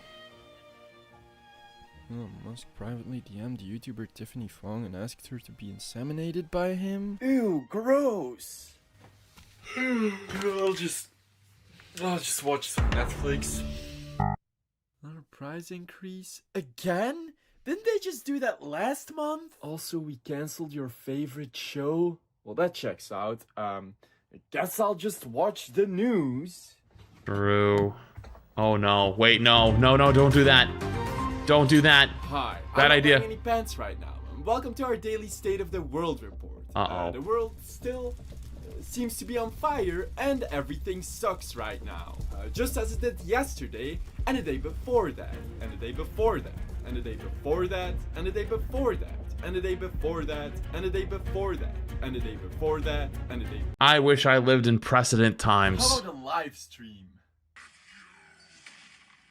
Not the This guy streams now? He's the reason I didn't even want to go on the internet in the first place.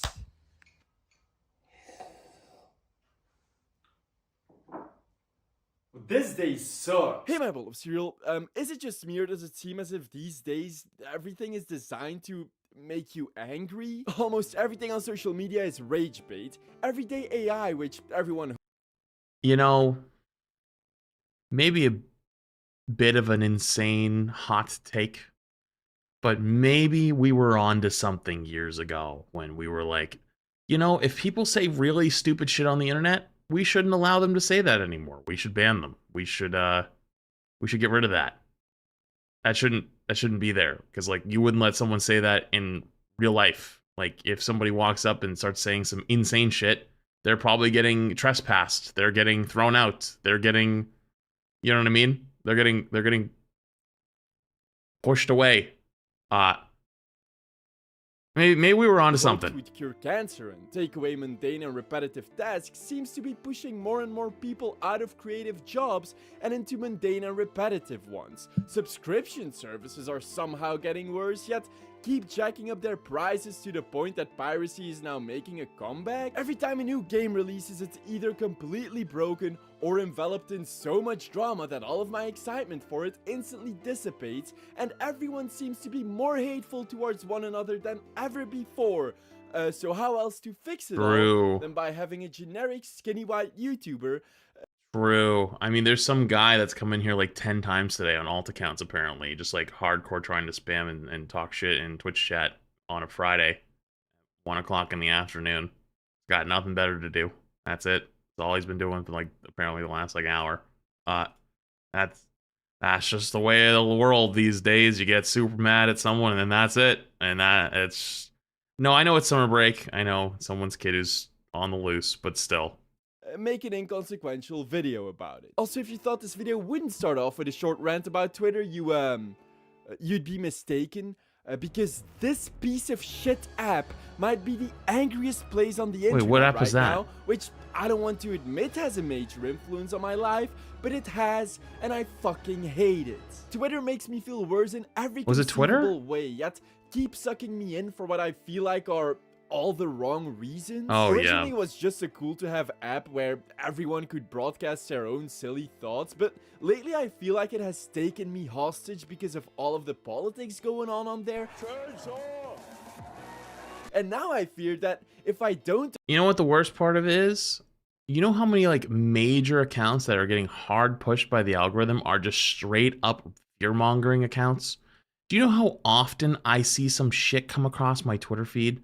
And it's like, granted, not the past couple days because there's other stuff happening, but I mean like months ago, like the most like smaller world events. And it's like, I'll give you an example. You want an example? I'll give you an example. It is normal in the United States for the United States military to move equipment by train. And sometimes that train goes by people, right? And so a train will go by and it's got 20 Abrams tanks on it and they're moving it from point A to point B. That's just how it fucking works. And someone will take a video of it, put it on the internet. Then one of these fuckheads grabs the internet, that video, puts it on Twitter and goes, "Oh my God, tanks are being rolling out into Washington D.C. What is happening?" And it's no, that's not the truth. It's just straight up lies, and they make money off of it, and it's bullshit. And all it is fear mongering bullshit, and it gets pushed harder and harder and harder and harder and harder and harder, and it is just rage bait. And they make literal pennies off of it, like actual fucking pennies. I wish I could take pennies out of my pocket and throw it at them so then I don't have to read it anymore. I would be okay with that, right? To open it at least once a day, I might miss our billionaire overlords suddenly announcing they'll turn us all into human batteries, and I want to make sure I'll at least be turned into a rechargeable. I'm not spending all of eternity as a single-use AA. But then once opened, it feels almost impossible to ignore all of the outrageous things going on there. Even ignoring the political tweets that'll make you feel like the world could be ending any day now, which seems impossible to get rid of because the Twitter algorithm keeps serving them to me. No. That's how our gear was moved from Fort Bliss in El Paso, Texas to Death Valley for our training before going to Afghanistan. It's the easiest way to move mass amounts of equipment without having to unload it and load it onto a different thing. No matter and it's normal. what I do, but people you'll will still just have the worst content imaginable in your feed. Yo, You'll have Wanda, a thank you for video 9 of a months. guy punching someone to Aliki, death by the way, over, thank you like, for the tier 1. Sorry I missed that. chicken nugget, Alright, Aliki, and thank then you. more surprisingly, everyone's taking his side in the comments. There is no nuance whatsoever. Oh, video of husband cheats on wife? Now all husband bad. Oh wait, no, video of wife cheat on husband. Well, now all wife bad. You'll have infamous gunmen like Dan Bilzerian ask if Hitler was a good person, which apparently he was, according to 40% of people, with 29% going, I don't know. Fellas, is it bad to be the cause of at least 20 million deaths? That was a rhetorical question, because clearly it isn't. Racism could actually save the world. Jesus Christ. Ever since Elon Musk took over, the entire engagement system on Twitter seems to have devolved into nothing more than making people angry and spreading disinformation. There's actually a kind of a simple answer for this, though. Because the correct answers require explanation and complex thought and actually take a few minutes to like write out or to type out or to explain. The easy to digestible answer is the incorrect ones. And so people will ingest the wrong ones because they're easy to ingest, and the correct answers that take too long to read or take too long to explain just like eyes glaze over and you can't get through it. And so they just keep ingesting the easy to ingest one, the ones that's not correct or it's wrong. And you just keep doing that over and over. And before you know it, they're full. You know, like it's like eating a potato chip. Take a potato chip. You're not going to be full off of one potato chip. Then you take a second one, and then you take a third one, and then you take a fourth one, and then you take a fifth one, and then you take a sixth one. And before you know it, you've eaten 100, 200 chips. Now you're going to be full. It's just the same thing. They eat enough dog shit, you kind of start to believe it. In every conceivable way possible. So I guess Twitter turned into Elon Musk? That's not a joke, by the way. That's what Elon's own AI told me. And this is done by design on every social media app, by the way. I'm just using Twitter as main example because it's the one most shamelessly exploiting it. See, companies like Twitter and Meta have studied the effects different types of content have on its user base, and all found similar results that by far anger, outrage, and other high arousal emotions significantly increase user engagement, which is why now every social media app is either riddled with rage bait or boobies. According to a friend who told me about it. I wouldn't know cause I have a girlfriend. Phew. Oh, mama. And Twitter doubled down on integrating this as much as possible. They actually changed their revenue program from giving people money based on the ads shown to users in between tweets to now paying revenue solely based on interactions to a user's tweet, with engagement statistically proven to be more common when users feel outraged or disgust, namely replies and retweets, being 27 times more valuable than those when a user genuinely enjoys a post, such as likes. So this app is quite literally designed to make you as angry as possible all of the time. That's why now, even when once in a blue moon there's actually some positivity to find on there, you'll still have the average Twitter Blue user try to turn it into the worst thing possible. All for a smidge of that Twitter revenue. Teacher of the Year award goes to this guy. And it's a teacher joyfully interacting with his students. I'd worry about anyone who is this excited to be at work with my kids. No. Keep your hands off the kids. It's all fun and games until you check his hard drive. Thanks for your insightful opinion, RamLover69. Oh my god, leave it to Twitter Blue subscribers to turn a positive tweet into baseless pedophile accusations just so they can earn like 25 cents. This is a good video, but it's kind of making me depressed. Honestly, this video is starting to make me a bit depressed. It's a good video though, but I can't do it anymore. Honestly, this is too real for me today. I can't do it. It's making me feel like shit. All right, we're gonna watch this one then. This one got linked earlier. Let me see. This one got linked earlier and it looked really good. How Roblox is exploiting young game developers. Okay, so those who don't know, Roblox has basically got like a whole way to just make games inside of it. And so there's like tons of different games inside of Roblox, and a lot of them are like more popular than the game itself. Like last year, Dress to Impress like went like super viral. And I'm sure it still is super, super popular. Oh, this is old news? Is it changed since then?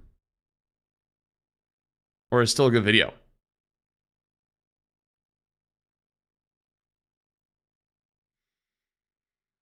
Just curious. They've improved a little bit. Still a good video to watch. All right, let's watch part of it. If it's not that, if it's a lot has changed, then we won't watch the whole thing. 3 stunning things about Roblox. If you don't know much about Roblox, today it is the most popular video game in the US and Europe, played by 200 million, mostly young people every month. Roblox is more of a creative platform than a game though. It's a downloadable portal to a staggering quantity of multiplayer games of all different genres that are all just a little bit floaty and janky. That's because there's some insane ones though. Roblox, like you have built like realistic looking games. To start making and monetizing games. And there's a game on Roblox called Grow a Gardener and has consistent 3+ million concurrent player count. Of people have done just that. Where today Steam hosts almost 55,000 games, Roblox hosts more than 20 million experiences. Which is what Roblox calls games because, legally speaking, it can't admit to selling games within Apple's App Store, as that would make it a game shop within a game shop. So, those 3 things I learned that made me do the internet equivalent of a double take. Roblox is a free game engine with built-in servers. Developers do earn a cut of the revenue of everything they create, but that cut is shockingly small. To put it in perspective, Steam catches heat from game developers for taking 30% of every sale, while Epic and Microsoft's PC store take just 12%. Roblox claims that developers receive around 24.5% of any sale, although as we'll soon see, in reality they get even less. The second thing I saw? When Roblox went public on the stock market this year, it was valued at a staggering $41 billion. A value somewhere between Nintendo and Electronic Arts. Roblox is now worth 7 Ubisoft. Appreciate you. And 3, in the words of Roblox's own Vice President of Marketing, Tammy Barmick, from the very beginning it was about I knew this game printed money, but Jesus. For other kids. These kids are not just hobbyists, they're doing real work that is driving the value of one of the biggest video game publishers in history. But with a cut that's just 1/3 of the industry standard and nobody looking out for their health, we had to ask, is the next generation of video game developers being exploited before they've even finished secondary school? Wait, that's crazy.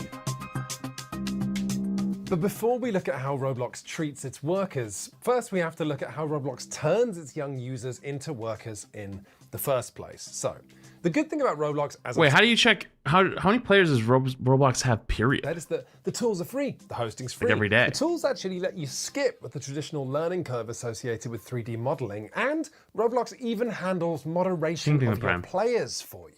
For people just using these free tools to Roblox get just says creative doesn't make Roblox any money. In fact, it loses the money because servers are expensive, which is why the Well over moment 5 million? that Roblox's core player base of 9 to Holy. 15-year-olds start playing, they are submerged in this idea that they could be an entrepreneur. After all, it's impossible to play Roblox without making other Roblox users richer. Lewis is because 100 you're buying million. passes They for average their 6 million players at experiences. one You're time. So buying 6 million their concurrent? cosmetics. But we're just getting started. Holy. The tabs at the top of Roblox.com are basically find games, find cosmetics, and start making stuff yourself. But if kids click on that, they see make anything, reach millions of players, and earn serious cash. Creators like you, it says, are being paid for what they love to do. If you go to Roblox's YouTube channel, the first videos you see are about successful game developers. In general, Roblox's PR department loves shining a light on the game's younger success stories. The official Yeah, Roblox it just tutorials endlessly and the game's support website both assume you want help with monetization. Renewable content. And if you go to education.roblox.com, Make the players make the game. which contains lesson plans for educators, one of the lessons is how to earn money in Roblox. Or, in the words of one 11-year-old I interviewed, I saw other big games, I saw other developers getting money in a way that looked easy. so are any of these kids really earning serious cash? Well, where the average indie game on Steam makes several $1,000s, the vast majority of experiences on Roblox earn their creators $0. Now, to understand why that is, we need to take a closer look at the Roblox marketplace because Yeah, how would you even make money? weeks to get my head around this. I'll let you decide for yourself what chance you think kids have How does that even work? of understanding it. So, making a game in Roblox is easy. It's when you want other people to play Robux it, to spent in reach your those game? millions of But can't you just join like the games and just play? Like, you don't have to spend money to play. It's just for cosmetics, right? So like, how did the players that Roblox promised that your journey will start heading up. so then how do the If you people want who to make figure out games what make to money? Play on Roblox. It only Grow. Oh, let's ETS The grab Grow a that. Garden game on Roblox peaked at 8 million players during one update I heard and currently has 2 million active. What? shows you the 1,000 or so games out of its 20 million that have the most. You can make it players pay to right win. now. Oh. There are no Tough discoverability questions, tools that chat. let you see the newest games or to Anything help in 3 new months. designers. The up and coming section still shows you games with thousands of players. So if you're a kid trying to make games for Roblox, you have two choices at this point. You can hustle and try and get your game in front of streamers or YouTubers, or you can pay Roblox to advertise it.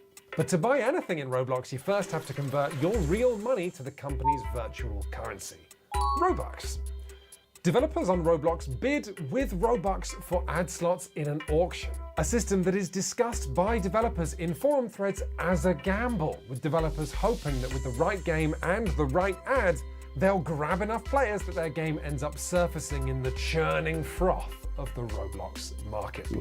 Whoa. So the first thing Roblox tells its young developers is make anything, reach millions of players, earn serious cash. And then the next thing it says is, oh, well, I mean, if you actually want people to play your game, I guess you could give us money. But as duplicitous as it sounds, we know— Because like, realistically, this works. only 1 out of every 1,000 games made is probably going to actually reach the top, right? And if they get all those 1,000 people who made games, even if only 100 or even 50 of them decide to pay them to try to make it to the top, they're making fucking because bank. Roblox has 20 million experiences made by its mostly young audience, even though when I spoke to professional Roblox developers, they told me that kids should not expect to make money on the platform. Yeah, I don't think it's really possible for young developers to succeed on the platform anymore. It's really hard to get into those top 200 games. Sometimes I think of making Roblox games as trying to make a viral TikTok or a viral meme. It's really tricky. There's pretty much only one big market to shoot for on Roblox right now, and that's kids. If you don't hit that demographic just right, and if you don't get your gameplay loop just right, you fail. Later in this video, we're going to get to why it benefits Roblox Corporation to have hundreds of— Yeah, I saw that too. 12 years experience in Roblox is actually insane. thousands of developers Also, the making reason games for Panic the Thing did platform, 2-1. ignorant Appreciate of the it. fact that the odds And King Thing the are Prime as stacked well. against them. But first, let's go back to that question of why it's so hard to make money on the Roblox marketplace, because we're not done. Let's imagine you actually made a game that beats the odds and becomes a small hit, and now your game has thousands of players who are making inexperienced purchases with Robux. Roblox takes a 30% cut of every transaction on their platform, and then you actually get paid the rest in Robux, which of course isn't real money. You can only spend it in Roblox. You want to get paid. You want to withdraw that money as actual cash. Now, here's the bit that I think is just super shady. If any Roblox user wants to take Robux back out of their account and put it in their bank account as actual currency, the minimum withdrawal amount is 100,000 Robux, valued at around 1,000 US dollars. Wait, what? If you make $900 worth of Robux selling stuff you've made, your real life paycheck will be $0. Oh, and also, you can't withdraw anything unless you're first paying for a Roblox monthly premium subscription. There's no... What? Now, let me make this part abundantly clear. This is a choice that Roblox Corporation has made. Entropia Dude, Twitch for years, I don't know if it's still 100, but Twitch for years would not send you a payout as a streamer unless you made at least $100 a month. And I remember that used to be like a big deal. Like people used to go fucking crazy, right? And then I think they lowered it eventually to $50, right? Yeah, it is 50 now. Okay, they did end up lowering it to 50, but holy shit, that's actually insane. $1,000 to get your money out? Bro, imagine going to the bank and you have like $900 in your account and you're like, yo, can I take my money out? And they're like, nope, only until you get 1,000. What? Also, chat, I gotta pee and I gotta restart TikTok stream because I swore too many times. So if you're on TikTok, I gotta restart stream. Give me 2 minutes. I'll be right back. And also, if you're on the other sides, I gotta pee. So give me 2 seconds. All right? Chat, give me 2 seconds. I'll be right back. BRB. Oh.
Ah.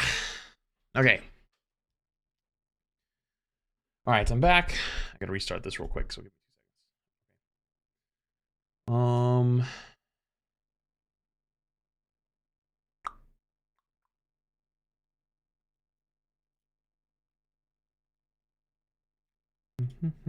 seconds.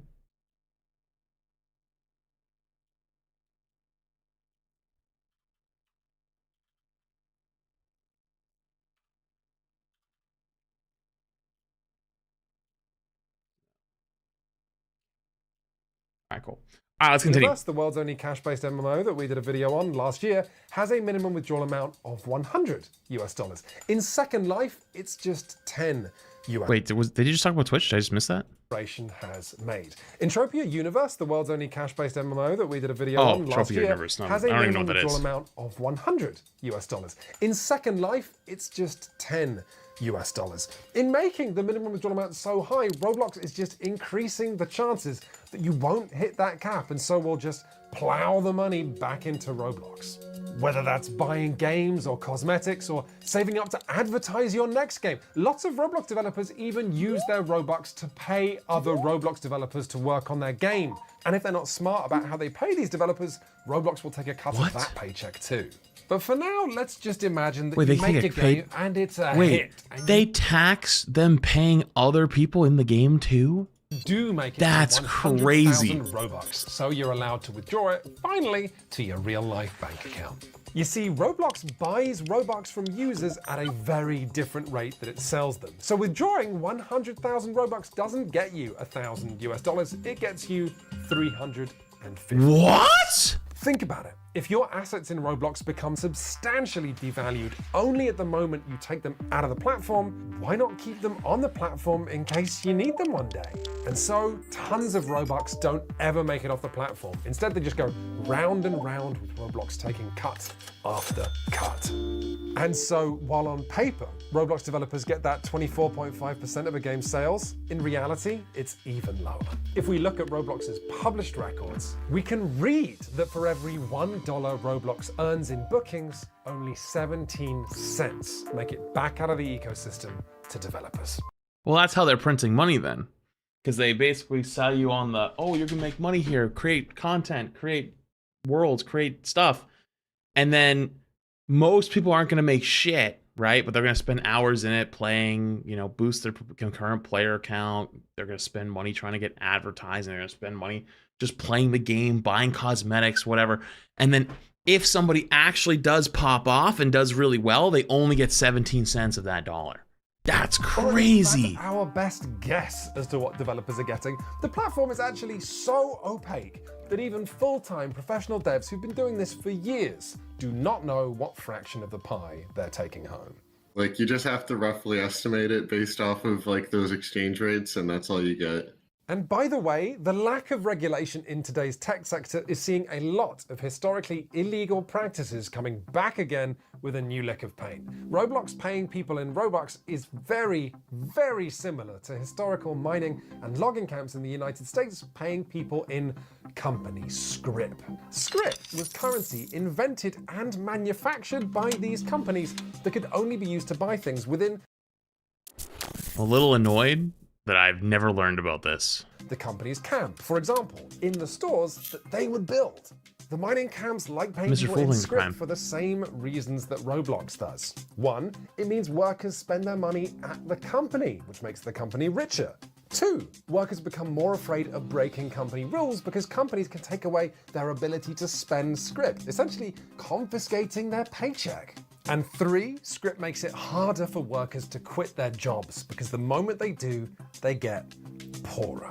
Unbelievable. Why did we never learn about that? Camps would have booths where you could exchange your script for US dollars, but the exchange rate hurt the worker, just like Roblox. Script so messes with workers' ability to make money that it was banned in the United States in 1938. And until we legislate script again in the digital age, Roblox is going to keep paying developers with pretend money. Now, when the question of whether Roblox is treating its designers fairly comes up, and it does come up, you can find long threads on the official forums with older developers banding together to ask or really beg for a more fair profit share, you always see the same two things. You'll see Roblox posting a super corporate and disinterested response that sort of ends the discussion without having it, but you'll also see people saying that devs asking for more money is silly, because Roblox has never been a profitable company. It loses money every single year, and so there's no more money to give out. That is bollocks. But don't take my word for it. Take the word of the market analysts who have decided that as a money-making machine, Roblox is worth somewhere around the value of 7 Ubisofts. The idea that this company has no more money to give out is a repulsive. So it's only just one game? Roblox is just doing the same thing as companies like Spotify, Uber, and Airbnb, something known as platform capitalism.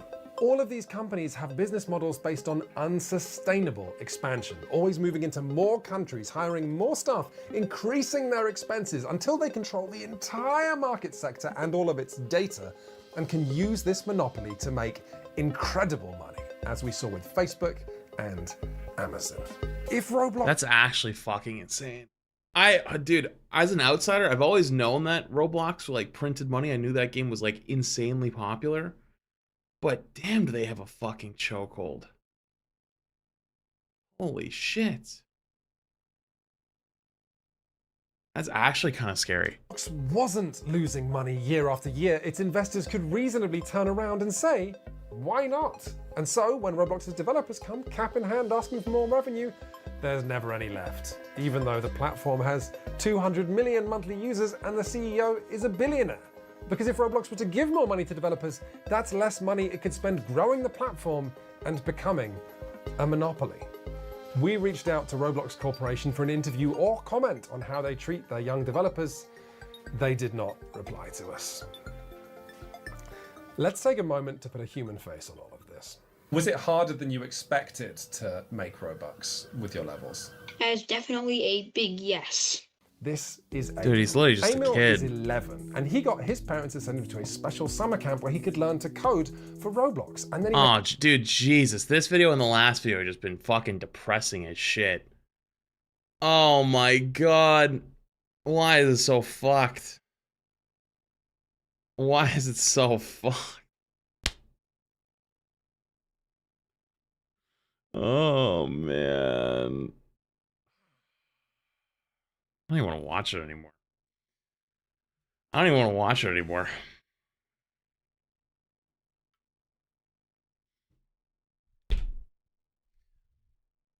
That's the world. I mean, it is. You're not wrong, but still. Jesus. That's insane. I'll watch it a little longer. all by himself. And the game flopped, and he ended up sounding like a disenchanted 30-year-old veteran in an 11-year-old's body. Even though Roblox says to encourage you to actually make games, the likelihood of you making a successful game is basically zero. You always compete with the people that have lots of money, and like, it'd be a problem if I showed you something because I'm trying to... No, please, show me whatever you like. This is like a big game developer that has lots of success. Like, the amount of people that they have means the bigger the success is. And that means that they get a giant spike. And even if the spike lowers, they still go back up, and it's just an infinite cycle of spikes that go up and down, up and down. But when you're a small game developer, you'll have that spike, you come all the way down, you stay down. Were you tempted to spend Robux on advertising your game after you Kid's made it? fucking smart, though. I didn't even Holy have shit. Robux, but I wish I did, because then I could advertise it and maybe have a chance. Emil's disappointment wasn't to do with whether Roblox's revenue split was fair. He hadn't... Like, that's complex thoughts. Like, not only designing and making a game, but also, like, understanding marketing hype cycles. really thought about that concept. He was just upset that Roblox only shows its users games that have tons of fans. But the thing is, Roblox benefits from giving a very small fraction of its developers almost all of the money. Because those successful devs can then keep updating their popular games, or they can make new games, or they can go full-time and hire people to work for them. They can even become celebrities. I wanted to make this video to really tell you my story and give you my honest thoughts on the 8th annual Bloxy Awards. And interestingly, the only concession Roblox has made in recent years to do with giving developers That like more an money award show gives for even more money to the developers who were already making money. Experience-based payouts is a new sliver of Roblox's revenue that goes to the games that Roblox subscribers play for the longest. This is also Roblox Corporation tacitly encouraging its developers to make games that are addictive rather than fun, but the way that Roblox encourages its users to make games that are manipulative would be a whole other video. And are they having Gamba assist? Here's No game way. Professor and labor No, activist Ty Underwood dude. on why Roblox would be trying to I want off empower this its ride successful immediately. developers and ensure the rest have no power at all. Comparing it to YouTube, you and I know of many YouTube channels where it's like, oh, well, I'm actually a boss with employees now. And so are all the top Roblox games. You can't organize bosses. Their interests do not align with workers. The workers' power comes from having the ability to stop production, and all bosses everywhere, it is against their interests to stop production. That does track with my experience. I reached out to one extraordinarily successful Roblox developer for this piece, and they did agree to speak to me on the condition that we didn't reveal their identity, saying, quote, "Despite some fair criticisms, we have a good working relationship with Roblox, and I wouldn't necessarily want to be directly featured or quoted in a video critical of their platform cut." I asked that same anonymous developer what message they'd like to get out to Roblox's young developers. They told me, "On Roblox, many young devs crunch and burn out. They're not privy to ongoing dev community discussions about healthy working practices. My advice would be to not overwork. Don't feel pressured to work long days, especially as a young person. And lower your expectations. There are millions of experiences on Roblox and only a handful become top games. Make sure to have fun even if only a few people play your game." There's just one problem with getting those messages out to young game developers. Roblox is a publicly traded company now, which means it has a legal obligation to maximize profits, and kids working too hard with unreasonable expectations isn't bad for the company. And this is the heart of Roblox's success. In convincing its young users that making money on the platform is possible, it gets hundreds of thousands of young people pouring their imagination and spirit into making the next big Roblox success story. And while by my estimation, 99.9% of them flame out and make no money at all, that doesn't affect Roblox's bottom line one bit. Here's Genya again talking about his experience in the Roblox official internship program. Okay. There's a lot to digest on that one. Obviously, I mean, it makes sense that they didn't want to ruin their relationship, right? That makes a lot of sense. You honestly can't even blame them. It's my Jesus fucking Christ.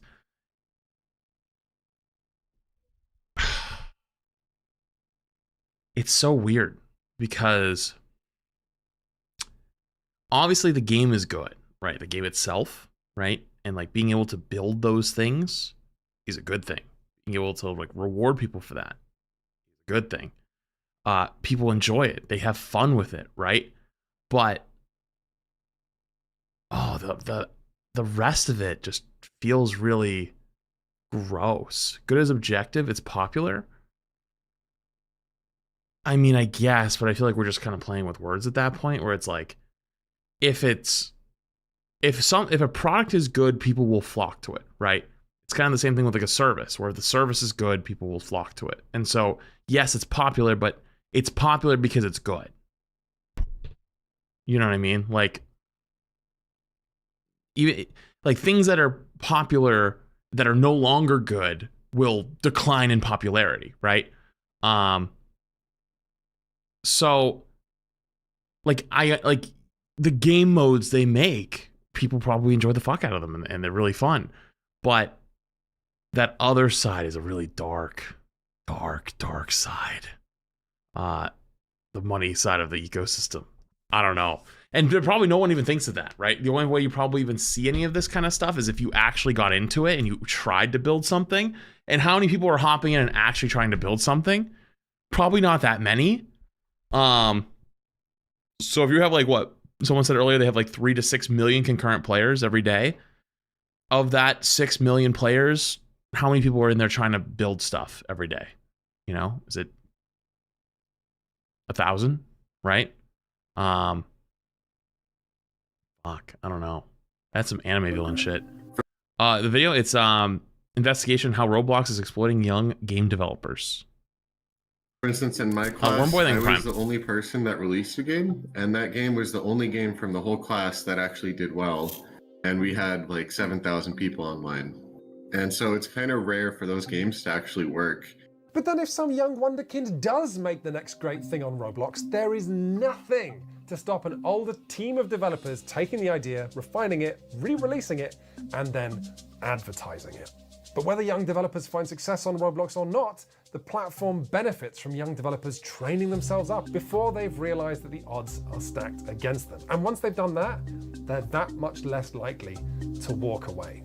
You can't take a game anywhere else. If I'm on Steam, theoretically, I could move my game to some, Epic, or try to make a deal with Apple or something like that. But once you're in Roblox, it is impossible to extract your game or your work or even your skills from Roblox because it's such a idiosyncratic system to work with.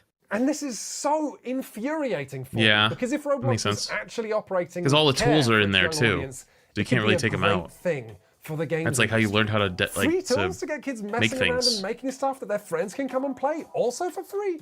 That's awesome. That anonymous developer who spoke to me told me that they wished Roblox had been around when they were a kid and trying and failing to make games in Flash. But that's not what makes Roblox money. What makes Roblox money is empowering kids to become workers with unreasonable expectations of what they can achieve. Holy shit. In a way that would be illegal if it wasn't happening online. So what can we do about any of this? The question of whether or not it is possible to do labor organizing with children productively is a really bizarre question with much older young people, like young adults, who I'm just only now introducing the idea that your boss may have interests that diverge from your own in some cases, right? And this is mind-blowing. I think the answer in this case is that it should just simply be regulated that Roblox cannot have people sell within their games, right? If their audience is largely children. And that's not usually what I reach for because top-down regulation doesn't build worker power. But in this case, it's they're kids. It's what's going on here. Roblox's biggest advantage is that it runs on a potato. And what about Emil, our 11-year-old game developer? What does he think should be done? Do you think that kids should be encouraged to try and sell things on Roblox? I think that kids should be encouraged, but they shouldn't be lied to about how easy it is, because it's not easy.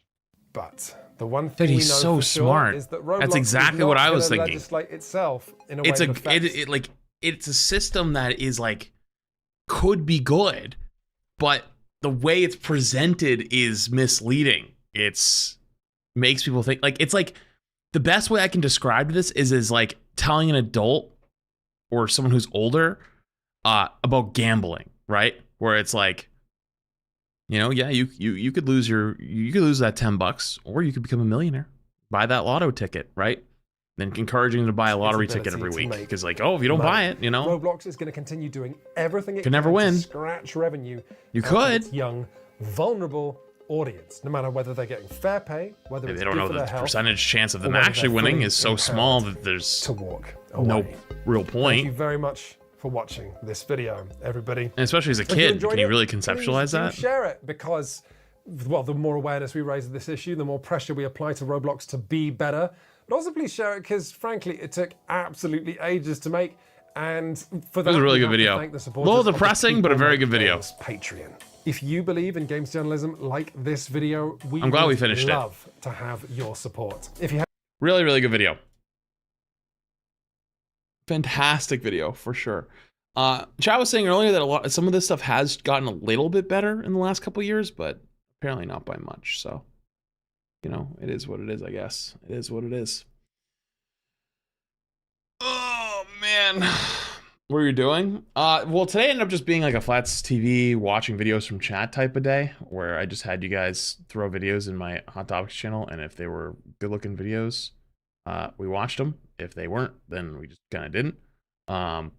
Or maybe I just didn't find it. Hey Flats. I hit GM the other night. Do I keep pushing or stop because this season has been miserable? I think the 3 months. Real talk. If you're miserable, why play? You know what I mean? What's the point? You get what I'm saying? If you're not having a good time, just don't do it. Don't force yourself because you're going to hate it later. Games are supposed to be fun. Games are supposed to be fun. So, it is what it is. Okay. We still have a couple. I want to stream for at least a few more hours and then probably take an hour break later on. And then come back for the nighttime stream because we're gonna have to stream some Rivals tournament tonight. But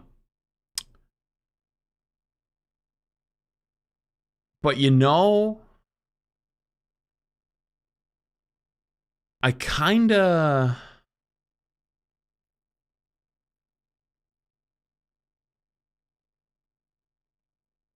kind of want to put some games maybe as an idea, and then we can go for it. We should play a chill, happy game. Like what? What will be a chill, happy game? You guys keep seeing Titanfall 2.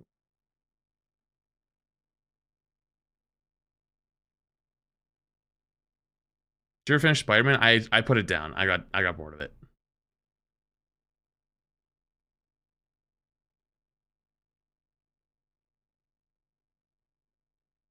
Ghost of Tsushima. Slime Rancher is 100% chill and happy.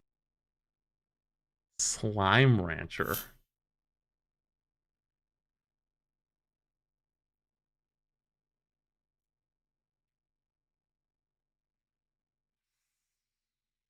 Slime Rancher. Do I even have it bought? I don't know if I do. Terraria?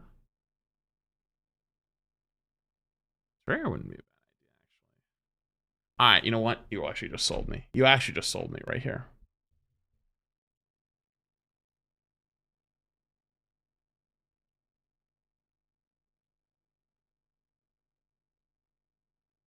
Do I not have it?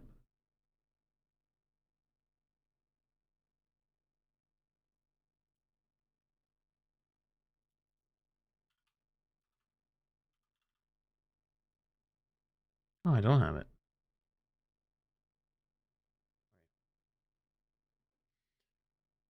I'm in. Hold on, I gotta hide TikTok for a sec too. Hide you guys. Includes 4 copies of Terraria. Send the extra copies to your friends. I don't have friends to send it to.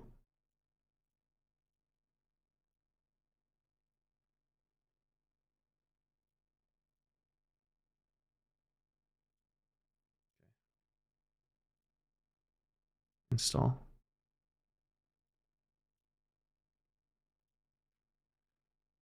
right, it's downloading right now. It's about to be done. All right, I'm down. Is Retro still not awake?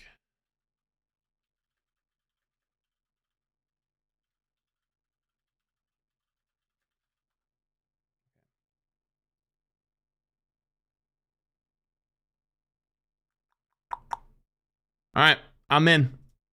You've convinced me. You've convinced me.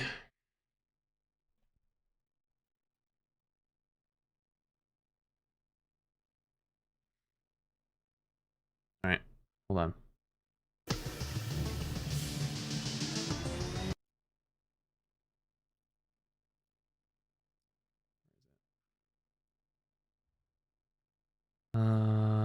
Where the fuck is it?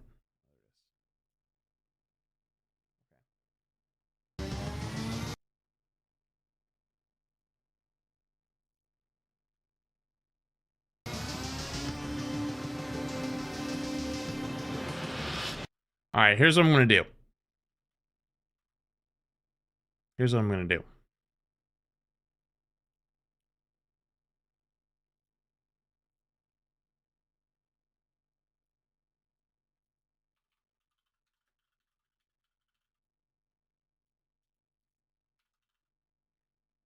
Remake everything. Tech Shot, I think I might have to restart you guys. Because I don't think I can change everything. Because we were just chilling, watching some stuff. I don't think I can do that from here. So, Twitch stream will keep going. YouTube stream will keep going. If you're on the TikTok side, it will go back up in like 2 minutes. So if you don't follow the stream, you probably should follow the stream just so you don't lose it. Be back in 2 minutes. All right. Be right back, TikTok. Okay. Do that. Let's restart them.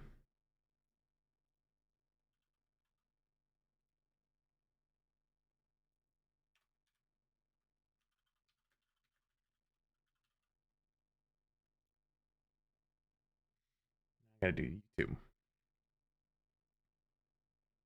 Okay.